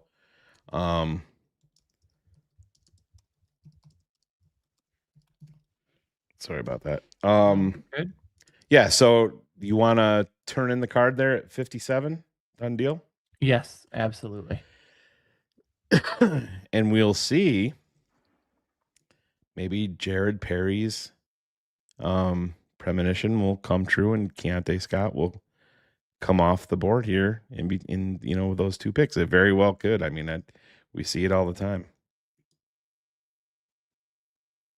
Josephs and Keontae Scott. So good call, Jared. But again, still, I'm not upset. No. I wouldn't have been upset with Joshua Josephs. I have R. Mason Thomas higher in my rankings. Actually, let me bring that. You gotta have some kind of. Not everybody needs to be cookie cutter. You kind of want to throw some of these different looks to different guys. When you look at Philly, who was so good the year that they won it. Yeah. Josh Sweat is not the biggest kind of guy on the planet, but he was part of a rotation that made him even more effective. So if you go from long, ridiculous arms, Montez, to someone that's different, now your tackle's got to set up differently. Now your tackle's got to be worried about someone coming with bend around the edge. So my top 5, we just did defensive end and edge. So I have Reuben Bain, number 1, David Bailey, number 2. I have Cassius Howell, number 3, Malachi Lawrence, number 4, and R. Mason Thomas, number 5. All right, so the Bears are back up on the clock at pick 60. This is the pick we got from Buffalo in the DJ Moore trade. Jadarian Price. Run it. Jadarian Price. No, I'm kidding. So you got this one's easy. And it's the guy you just clicked on. Yep. Trading Stooks. This is a dream scenario. To be honest, I like Stooks more than I like Scott. Yep. I think he's just shown a little bit more kind of ball hockey type player. I think he's got some positional flexibility, whether it's inside or out. Stooks to me has just been a guy who's around the ball. I'm one of these guys, Shane, that's super excited about Al Harris working with guys like him. You know what I mean? Like so if that's the Al way Harris, that it is, Al Harris has a little bit more momentum on his side in terms of earmarking guys than DA does. DA isn't, in Chicago, I'm just saying specifically, was Nahshon Wright perfect? No, I think that he was overrated as a whole because of the big plays that he made. And then did the market dictate what his actual worth was? I think the market did. What did he get? 5.5 or 5 million from the Jets. Yep. If you told me back in October that he was going to sign a 1-year deal for $5 million, I think I would have probably signed it. And I wasn't the biggest Nahshon Wright fan, but for what he can bring to your team, for $5 million, it is what it is. So is there any other position that you want to look at, or this is just we're there? It's Stooks. He's to me, he's the best player available that meets a need. Okay. It just works. All right, so we're going to turn that in. So now, obviously, we have pick 89 coming up, Cars. Are you interested in coming up at all from 89 for anybody? Or, like I So it said, would have to be like 89 and probably our early, what do we have? So right now we have 60, I don't know that 89. we have the ammo to move up without taking something from next year. Sure. And I mean, you can look at different positions, and I think he's gonna go off very quick. I'm a massive Kalen Rutledge fan. I don't think he's gonna be here either. Oh, no, I don't think he's gonna be either. I took him last night, and then in fight night, he is so good. So are you interested in exploring a trade up at a certain number, or do you want to run this right to? I don't think we've got the ammo to do it because there's that 40 pick differential. I mean, maybe you pause it around 80 to see because the guy I'm going to be looking at that point would be Hacked out of Kansas State. I think that's a guy that makes a ton of sense for the Bears. Yeah. So I feel like that would, to me, I think to me, the way I look at it, Hacked is the guy that fits kind of what they're looking at the most. All right, so I'm going to turn the card in for trading Stooks, and you want me to pause it around 80? You said, yeah. All right, so bam, there it is, and we are off and running. Caleb Tiernan.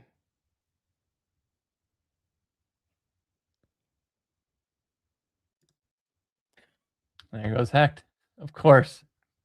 Did Phil?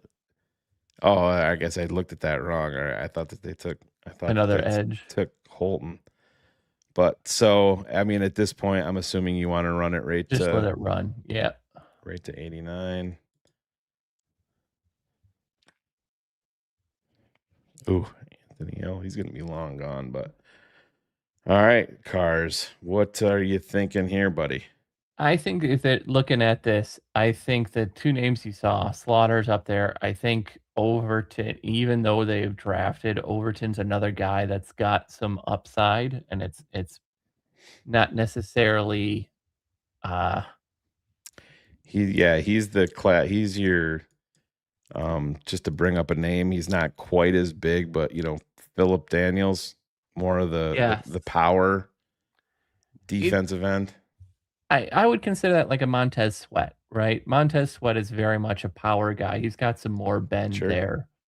I mean, from another position, I think you have to look at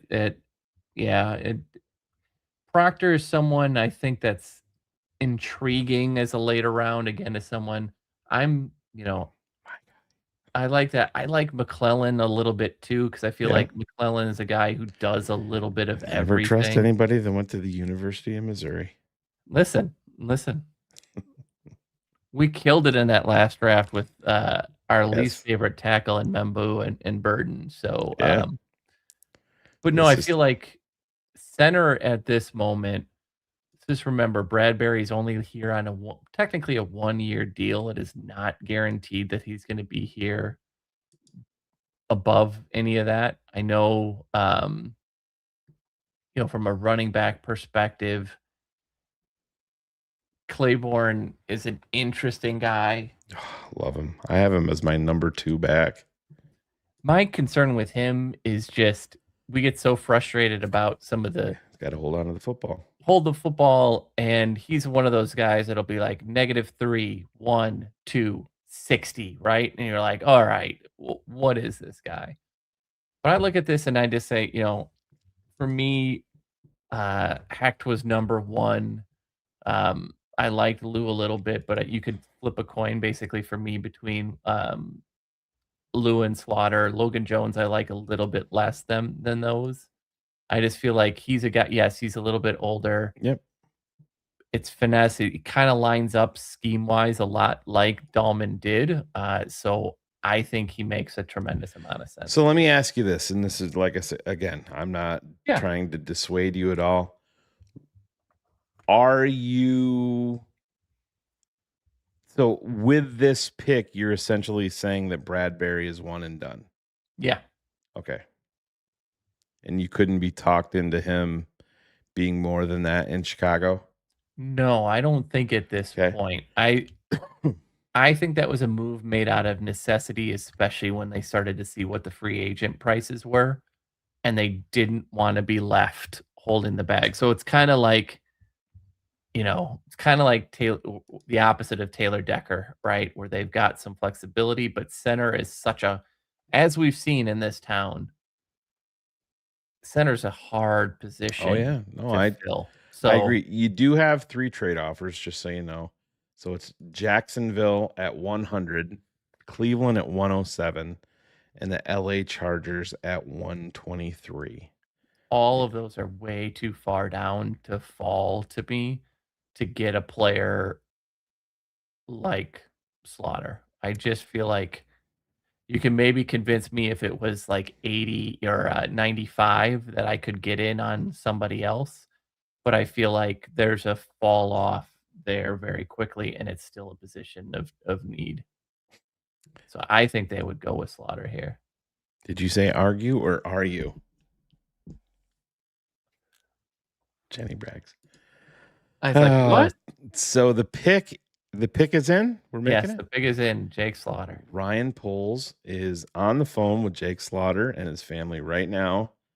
Is it Slaughter or Slugged her? Is that a silent G or an anyway? I think it's it's such a bad pick. It's a silent S. So it's Jake Laughter. Okay. Yeah. That makes sense. According to Jenny Braggs. Anyways, we are turning it in, and I'm assuming no trade up. You running this to 129? Yeah, there's just look at the picks we have. You're giving up next year capital, and next year has the potential to be a better draft. All right.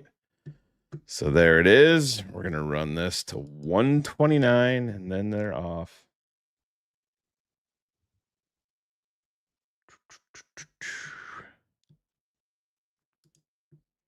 I haven't even been watching to see who's been coming off the board. It really doesn't matter at this point. Oh, Kilgore. Fuck. Perfect. Garrett Nussmeier. We need a quarterback. Carson Beck. This is a Matt Waldman guy, but he's hurt. No, he's good. But what positional group cars are you? I think we need to look at both. Kind of. I would look here a little bit at running back. I just don't see.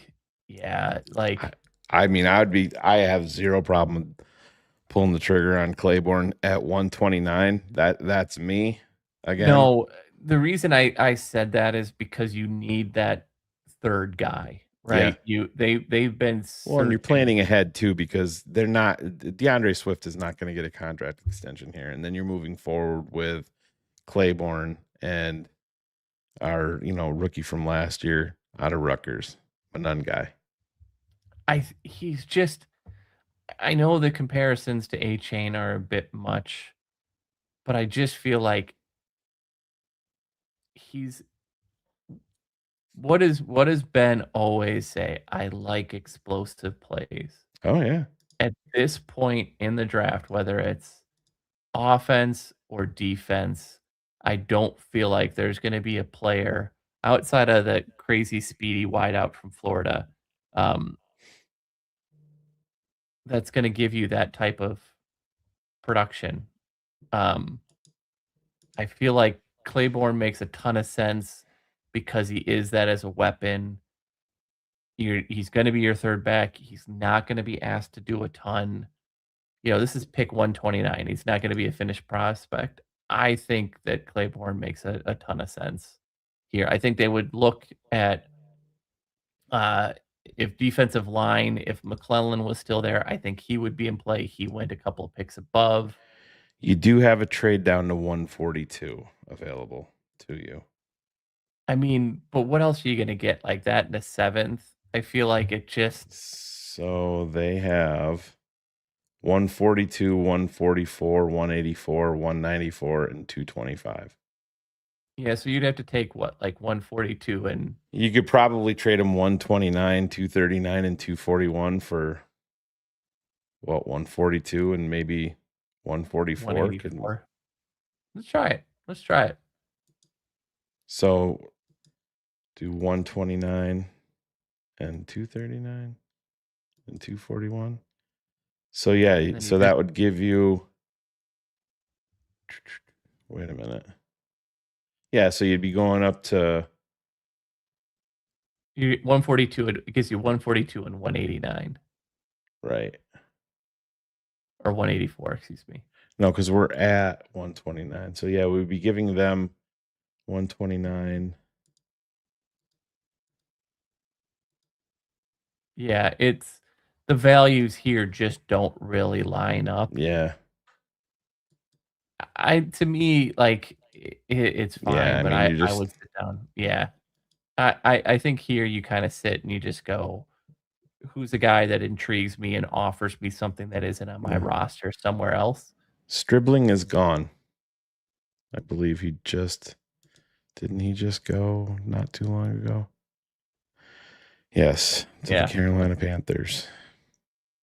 Yeah, So put in Claiborne. I think that makes a tremendous. It's gonna be a boring draft, which means this is 100% not going to happen. Not boring at all for me. You're getting a lot of players that I love. So, all right. So we're gonna have a little bit of a sit and wait here before we have 239 and 241. So let's talk about, once we hit draft, why we hate Malachi Lawrence for a little bit. See, I don't hate him. I'm a fan. I'm not quite as high on him as Phil, but I understand it. Like Daniel Jeremiah, when he does his final mock, does it on not on what he would do, but on what he is hearing around the league. And he had Malachi Lawrence going number 20 overall to the Dallas Cowboys. No, if the Bears draft him, I'm not going to complain. Yep. You know, like again, if they draft, sign him and I can convince myself into. If it's McNeil Warren or some of the others, I'm going to have a hard time personally. It can't be a wideout. It can't be a safety. It's got to be a trench play either side of the ball. Yep. And really, other than Zion, so my Missouri bias goes away a little bit. Other than Zion, there's not a lot of names that you could throw out that I'd be like, nope. Yeah, and just so we know that everybody, just to remind everybody how this is called Carr's annual mock draft, but the way that he does it is different. Carr's is running the mock draft, but he's doing it through the lens of what he thinks Ryan Poles will do if the players that are presented to him are available. So anyways, we are up Cars here at pick 239, and I know we're down here, but what are you thinking in terms of Cole Payton won't be there? Yeah, no, I don't think so. There, either. you draft him, right? Like, you do. I would. I think a tight end is sort of in play because you're always looking at that third position. I think wide receiver, if you see someone that offers you something from a speed perspective, is there. That's a play. But there isn't a lot of names right now that are. Kasmeric stands out a little bit, but like that's a lot of projection on him for me. You want to look at the wide receivers? Yeah, let's look at the wide receivers. There's there's just not anything. Squirrel White, what a great name. There's nothing else that's standing out. I guess we could look at both. There any developmental guys along the trenches? I think. Yeah, I mean, we can just go to the overall and Yeah, see what they have too. Like I said, I wouldn't be against them throwing you guys know how I am with quarterbacks, and I know, if it's so much of a gamble down here at 239, and they can just Egan you look Trost would be someone that I'd be interested in. okay. Just from older guy, totally get it, but who knows at this point? But athletically, he kind of fits a mold. He put in a solid year last year. Yeah. So it's and then the corner from Devonta Smith from Notre Dame is another one that is another interesting player. I mean, it's speed. Yeah. Exactly. I feel like he would probably be someone in the lead. We would take another look at everything we've seen, right, from the Za Fraziers and other picks. That's somewhere that they look, especially because he's got special teams value. So yeah, Devonta Smith, let's go with. All right. So there's the sandwich pick. The tight end from Indiana goes to Jacksonville, and we're back up. Like I said, I'm not the biggest Brailsford fan because he's so small. Yeah. But I could be talked into Parker Brailsford in the 7th round just to provide depth at center for you. But I mean, Cars has attacked it, and we have Bradbury, and you took Slaughter from Florida, so you're set there. But what are you thinking here? Are you willing to roll the dice on a quarterback, Cars, or I think you should, because I still think at some point Tyson Bagent's gone. So you're gonna look here at that room. Well, you can look ahead a little bit too and just be like, the Sam Bradford situation. And am I implying that you're gonna get a first rounder like Philly did when they traded him to Minnesota? But no, you get in camp, you get in training camp, and all of a sudden your starter goes down. Yep. And you're not in love with your backup quarterback. And you're like, hey, we can flip a day 2 pick for this kid that's, 25 or 26 years old, that's got experience in the NFL and has worked with Ben Johnson and, has thrown a million passes and has played, a lot of football through college and in the NFL. He provides value to the league. And I mean, nobody was higher on Tyson than I was when he was coming out in the draft. I was banging the drum for the Bears in the 7th round, the Bears to draft him. But when you're down here, yeah, I mean, I'm all about taking a quarterback. And listen, if Tyson doesn't go, then you're stashing him on the practice squad. I think this makes sense, and I think that would be a Ben move here. Again, looking at this board right now, I would sprint to the podium with Cole Payton being there. He's not going to be there, so I'm not going to even pay attention to that. Yep. So the Bears have been connected to the Rutgers kid. He's got a big arm. He's raw, and they've visited with Morton also from Texas Tech. Morton is more that high processing, sees the field very well. But the Callie McManus has a big arm. Matt Waldman and I talked about him. You're talking about in the 7th round and keeping him there and grooming him to move forward. I think that there's upside there. I really do.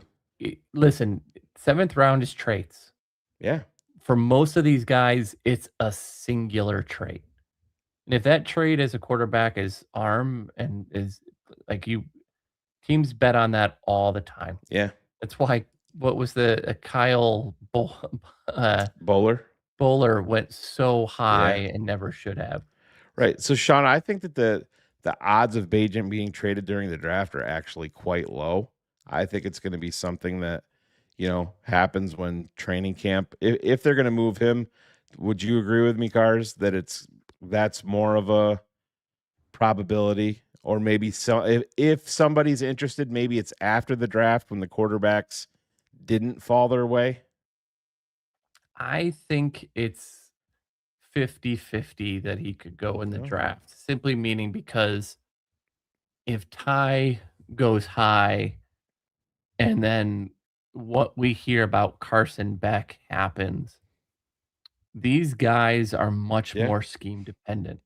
Sure. Ty is a McVay guy, right? And Carson Beck fits others, right? Like what Pelissaro was saying, right? He's a Frank Reich type of schematic fit. I think there's more fits for him because once you get past Mendoza, to me, I would take Bajent over every single one of those guys. I would feel so, and people are gonna laugh at me. I would feel better about flipping a later pick.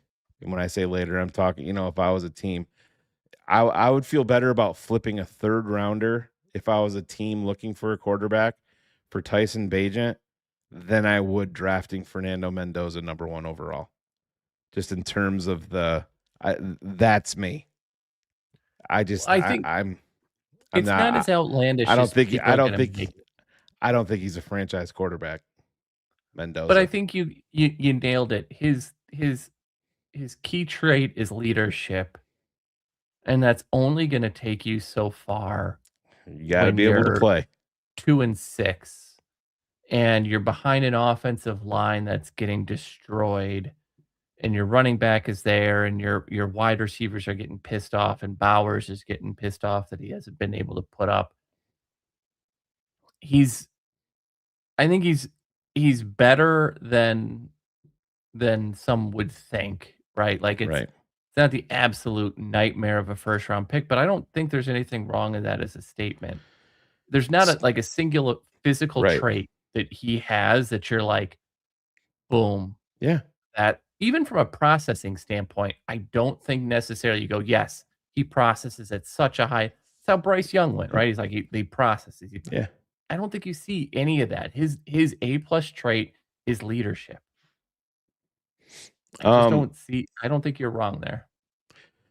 So I loaded this up and then I forgot about it. So, people were talking about R. Mason Thomas versus Joshua Josephs and where Josephs would fit the size profile. So Josephs is 6'3 and 1/8. R. Mason Thomas is 6'2 and 1/4. Josephs is 243 and R. Mason Thomas is 241. So and I think it's 74.5 inch. Like I think the wingspan difference is 2 inches. Yep. Yeah, because R. Mason Thomas arms is 35 or 31 and 5/8 on that. I think from a wingspan, and it's 34 and 1/4 for Josephs. Yep. So that is the difference. But again, wait, what is that, Shane? But you're not. No, he's not saying that Bajent is necessarily better. He's no. I'm saying I would feel I would much rather, if I was the Vegas Raiders, trade down from number 1 and let somebody else draft Fernando Mendoza, and I can flip a third round pick for Tyson Bajent and draft other stuff. Have Bajent as my starter, see who he is, and then I like the guys, the quarterbacks that are in the 20. Listen, Vegas drafts Mendoza number 1. They're out of the 2027 quarterback draft. You look at it 2023 versus 2024. You had to have CJ Stroud. You had to have Bryce Young. The Bears didn't make that move because they wanted to be in 2024. They wanted the shot at Caleb and the other guys coming out. And that's kind of where I am. I would much rather roll the dice on Tyson Bajent, a guy that's got, more skins on the wall in the NFL than Mendoza and trade down and cash in that way, because there's a team that would be willing to pay to come up for Mendoza if that Well, pick was available. I think though, Shane, you're looking at it the right way because I would take yes, exactly right. And to me, Mendoza is not the haul. look at Cam Ward. I think he'll be fine, but you can argue that for Mendoza's getting drafted almost into a worse situation than even Ward was in. I agree. In Tennessee, there's not a line there. Yes, you have Bowers, but Bowers has not been able to play healthy all that much. Yes, you have Genty, but the offensive line is so problematic that if you draft him there, you're gonna.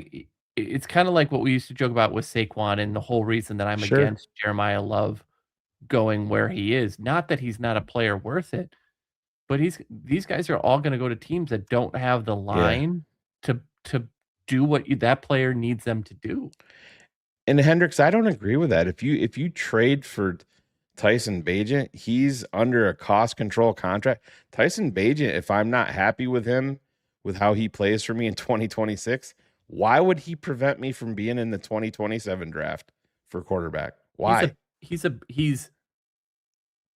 least a bridge guy. Sure, and then Who you has make more him your potential, but he's not gonna. Yeah, You make him your backup, and you draft your guy. I don't know why he would prevent you from being in the 2027 quarterback crop if he didn't, live up to what you thought maybe he could be. It's much different than if you're taking Mendoza number 1 overall, you are not in the quarterback hunt in 2027 if you're Vegas. No, you're drafting the best offensive lineman you can when you're probably picking 2 or 3 again next year.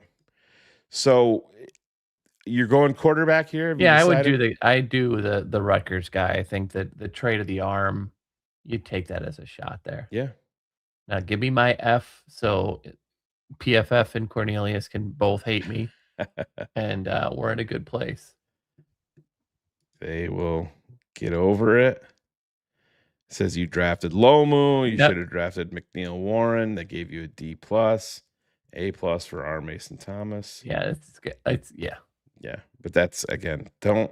I love grades. Listen, don't worry about the fucking grades from PFF. I know why we do it, and I love it, but you can never grade these things year 1. Yeah. Oh no. Or right after, right? So I think if you scroll down there for a second though, Shane. So you've picked up your starting left tackle. You've picked up a situational edge rusher. You've picked up someone that's going to play across the line depending on a couple of different things. I don't think necessarily it's out of the realm that there's another move. The Bears still think, right, that Stevenson is their best corner. It's not out of the realm that Jalen has moved on. I think Slaughter is a potential starter next year at center. And then those other I think Claiborne has much more potential than the other two to stick around for a long he's going to be a period. contributor 100%. No, I totally agree. So if that's the way the draft goes, I'm not necessarily unhappy. Well, Hendricks, yeah, that's the entire fucking point. If he plays well, why would I want to draft a quarterback? That's what you're saying makes no, but it's the likelihood of that is not the highest, right? I think he's an above average type of player. I think he does process data. But if he goes out and plays well, then the arm. Yeah, no, I get it, but that's it. Listen, I would much rather move forward with Bagent and the assets that I get for trading number 1, and if I got to roll the dice on the 2027 class, because I mean, you're talking in this class, you have Fernando Mendoza, and then it's a fucking cliff, and then you fall off another cliff. Can you imagine trying to talk yourself into Ty Simpson right now, Shane? No, as and like that's the savior. people are talking about him being Brock Purdy. I just where? I mean, listen, nobody had Brock Purdy being who Brock Purdy is. I think where people will be surprised with Ty is his athleticism.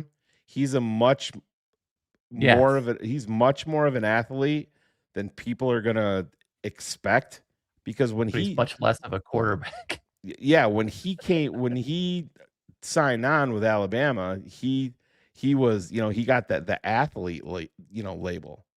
So it is what it is. It's just I don't love this class at all. No, I think there are so many problems. And I think, you and I and Ryan said it in the vaunted text chain. I am super glad that this is not a year that I need to go ahead and draft a quarterback Oh man. because You oh, cars, I would be sick to my stomach when you're talking. Why am I blanking on the Miami Carson kid? Beck. If Carson Beck, Can you oh, imagine Carson Beck being your first round pick? Holy fuck. you know who I've I would draft if after Mendoza, the guy that I would look the most for is Peyton. That Cole would be the Payton. one that I would take later on and just, So I'd be my more excited about him than any of the other guys. my quarterbacks were Mendoza, Simpson, Nussmeyer, Cole Payton, and then Joe Fagnano from UConn. Those are my top 5.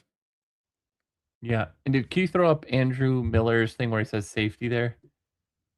I think you are right. And the other thing that we have to think about is I don't think it's out of the realm that Kyler moves to a safety position. Well, he's been working out with that renowned guy and he's actually putting weight on. So it's almost like maybe the Bears have told him. So if you notice a theme here, everybody, and again, let's think about this as we move forward. This is a fucking poker game. Yep. Much like Taylor Decker, this could be something that the Bears said, hey, this is what we want. We're not going to talk about it publicly at all. You're not going to send anything out on social media about it at all. But we're going to use that to our benefit when it comes to the draft. But I will say this too. Trading Stooks, there's teams looking at him, much like Keontae Scott, as a safety Yes. out The there. interchangeable pieces, though, are what defensive coordinators love. Honey Badger in New Orleans was so good, and CJ Gardner Johnson was so good because it was like they play a little bit of safety, a little bit of nickel, a little bit of outside. They do all of these different things again, and it's confusing looks. If you've got, let's just say the draft goes this way, and you've got both Stooks and Gordon, you have all of this different flexibility of moving guys around and Kobe, giving all sorts of listen, looks. you have Gordon with the versatility. Don't forget about Kobe Bryant, who was a corner. Yes. Traden Stooks, who we just talked about. Let's not forget about Tyreek Stevenson. This is a huge year for Tyreek. And they still isn't the belief that they think he's really truly their best corner if his I think head is he's on straight? overall the most skilled. Yes. It's hard to argue. Yeah. He plays with the most physical nature. He's got to get his shit straight in his head and not get caught up with shit with fans, Yep. get on the sidelines, getting pissed off at the refs, stuff like that. Tyreek is wildly talented, but he's also a fucking micro fucking fraction away From being out from of the NFL. fucking his whole career up for stupidity. That's the sad part. And he's so talented. But it's the whole thing. We talk about Thomas and giving you different looks. If you can't necessarily overwhelm like Philadelphia did on the front end with talent in the defensive line and just rotate out, that Super Bowl year, Shane, it felt like they had 5 guys that probably could have averaged double-digit sacks if they played more snaps, right? Like it just kind of felt the way that they kept coming in waves. But if you can't do that, the other way to make things really hard on a corner is to look at the personnel package expecting something and Yeah. start to move pieces around. Hiding coverage doesn't just have to simply be like disguise it to look like cover two, but it's man. Yep. It can be, hey, I'm gonna look, the running back went or the corner went with the running back. All right, that's gonna give me this look. Wait a minute, that cornerback is now drifting back into a midfield position and you've got a safety that's charging up.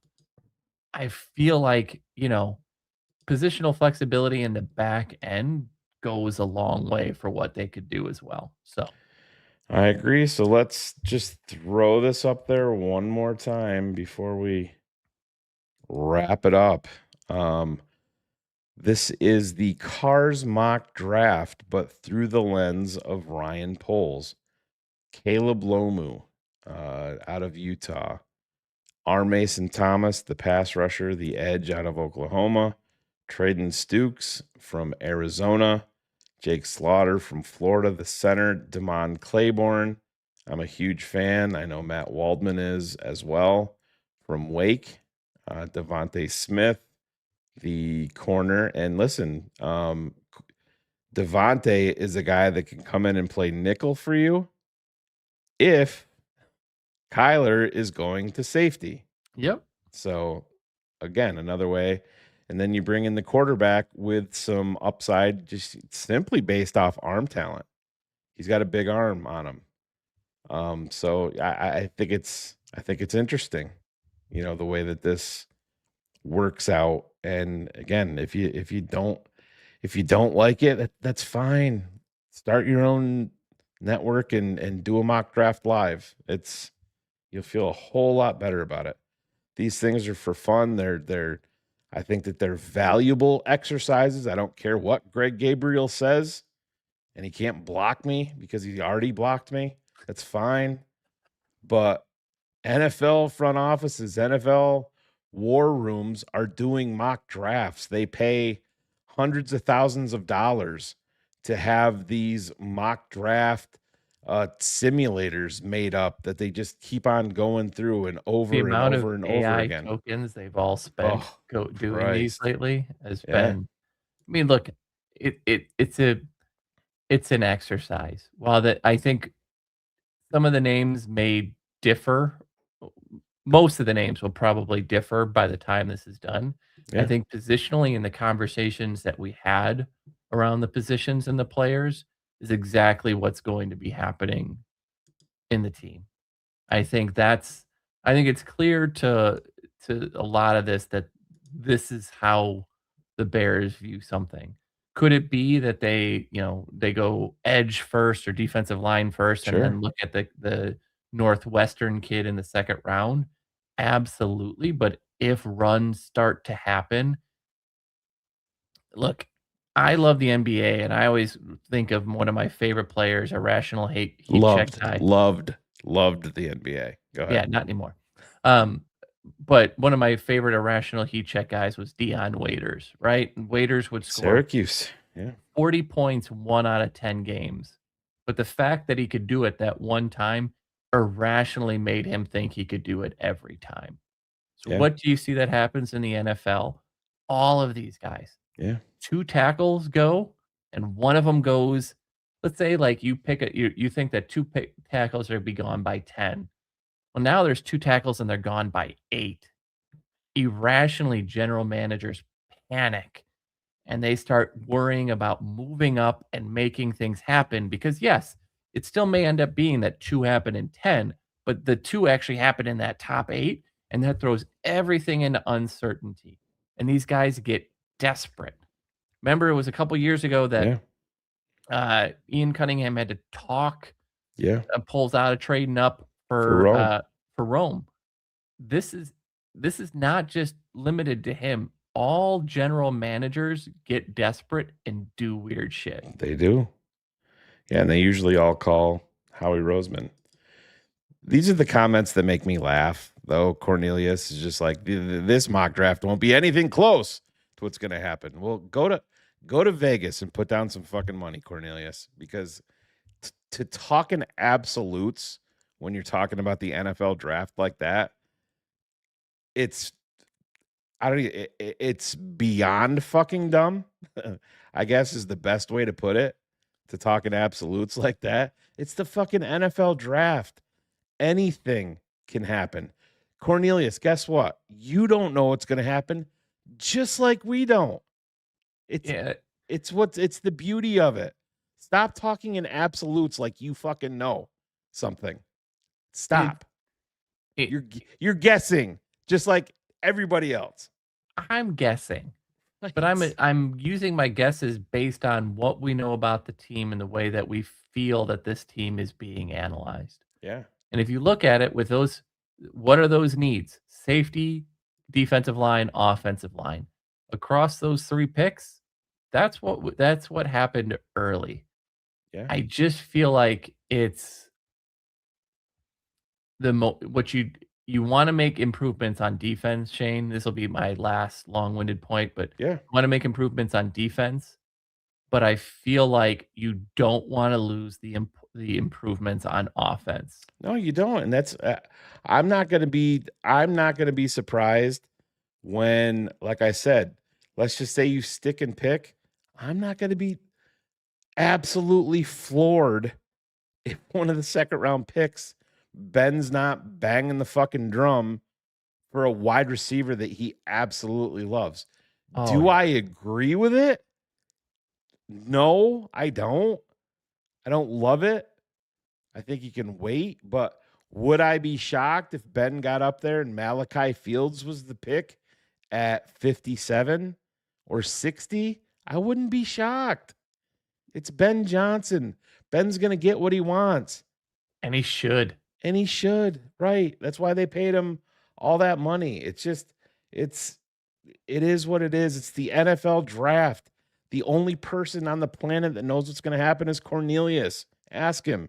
He'll tell you. It's the Catalina fucking wine mixer. The Catalina fucking wine mixer. But let me get to these real quick before we get out of here. Kentucky Bears fan 999. The guys at CHGO fell out of their chairs laughing on the live stream when the Lions took Gibbs at 12 because it was a reach based on the mock drafts. Shows how little this stuff matters. And that's true. I can remember I was a massive Jahmyr Gibbs fan because I was an Alabama fan. I was excited when he transferred from Georgia Tech. I can remember in that draft, I was praying that he would fall to the Bears' second round pick. And I'm like, I would run to the podium so fucking fast. Oh, yeah. And people are like, you're fucking crazy. You can't take Jahmyr Gibbs there. They took him at 12. Would you take him right now? Fuck yeah, you would. Yep. I mean, Cornelius texted me the night before, knew that he was going 12. That was the only fucking guy that knew it. That was the only one. And our last one here, Tony Mann, $9.99. I love the draft episode, fellas. Can't wait till tomorrow to tune in. TTNL draft coverage with you all. TTNL is the best NFL coverage, hands down. So we appreciate that, Tony. We are going to get out of here. Went a little bit longer than I think probably Cars and I were both expecting. I get long-winded. Yeah, he's the taller, lengthier version of DDP over there.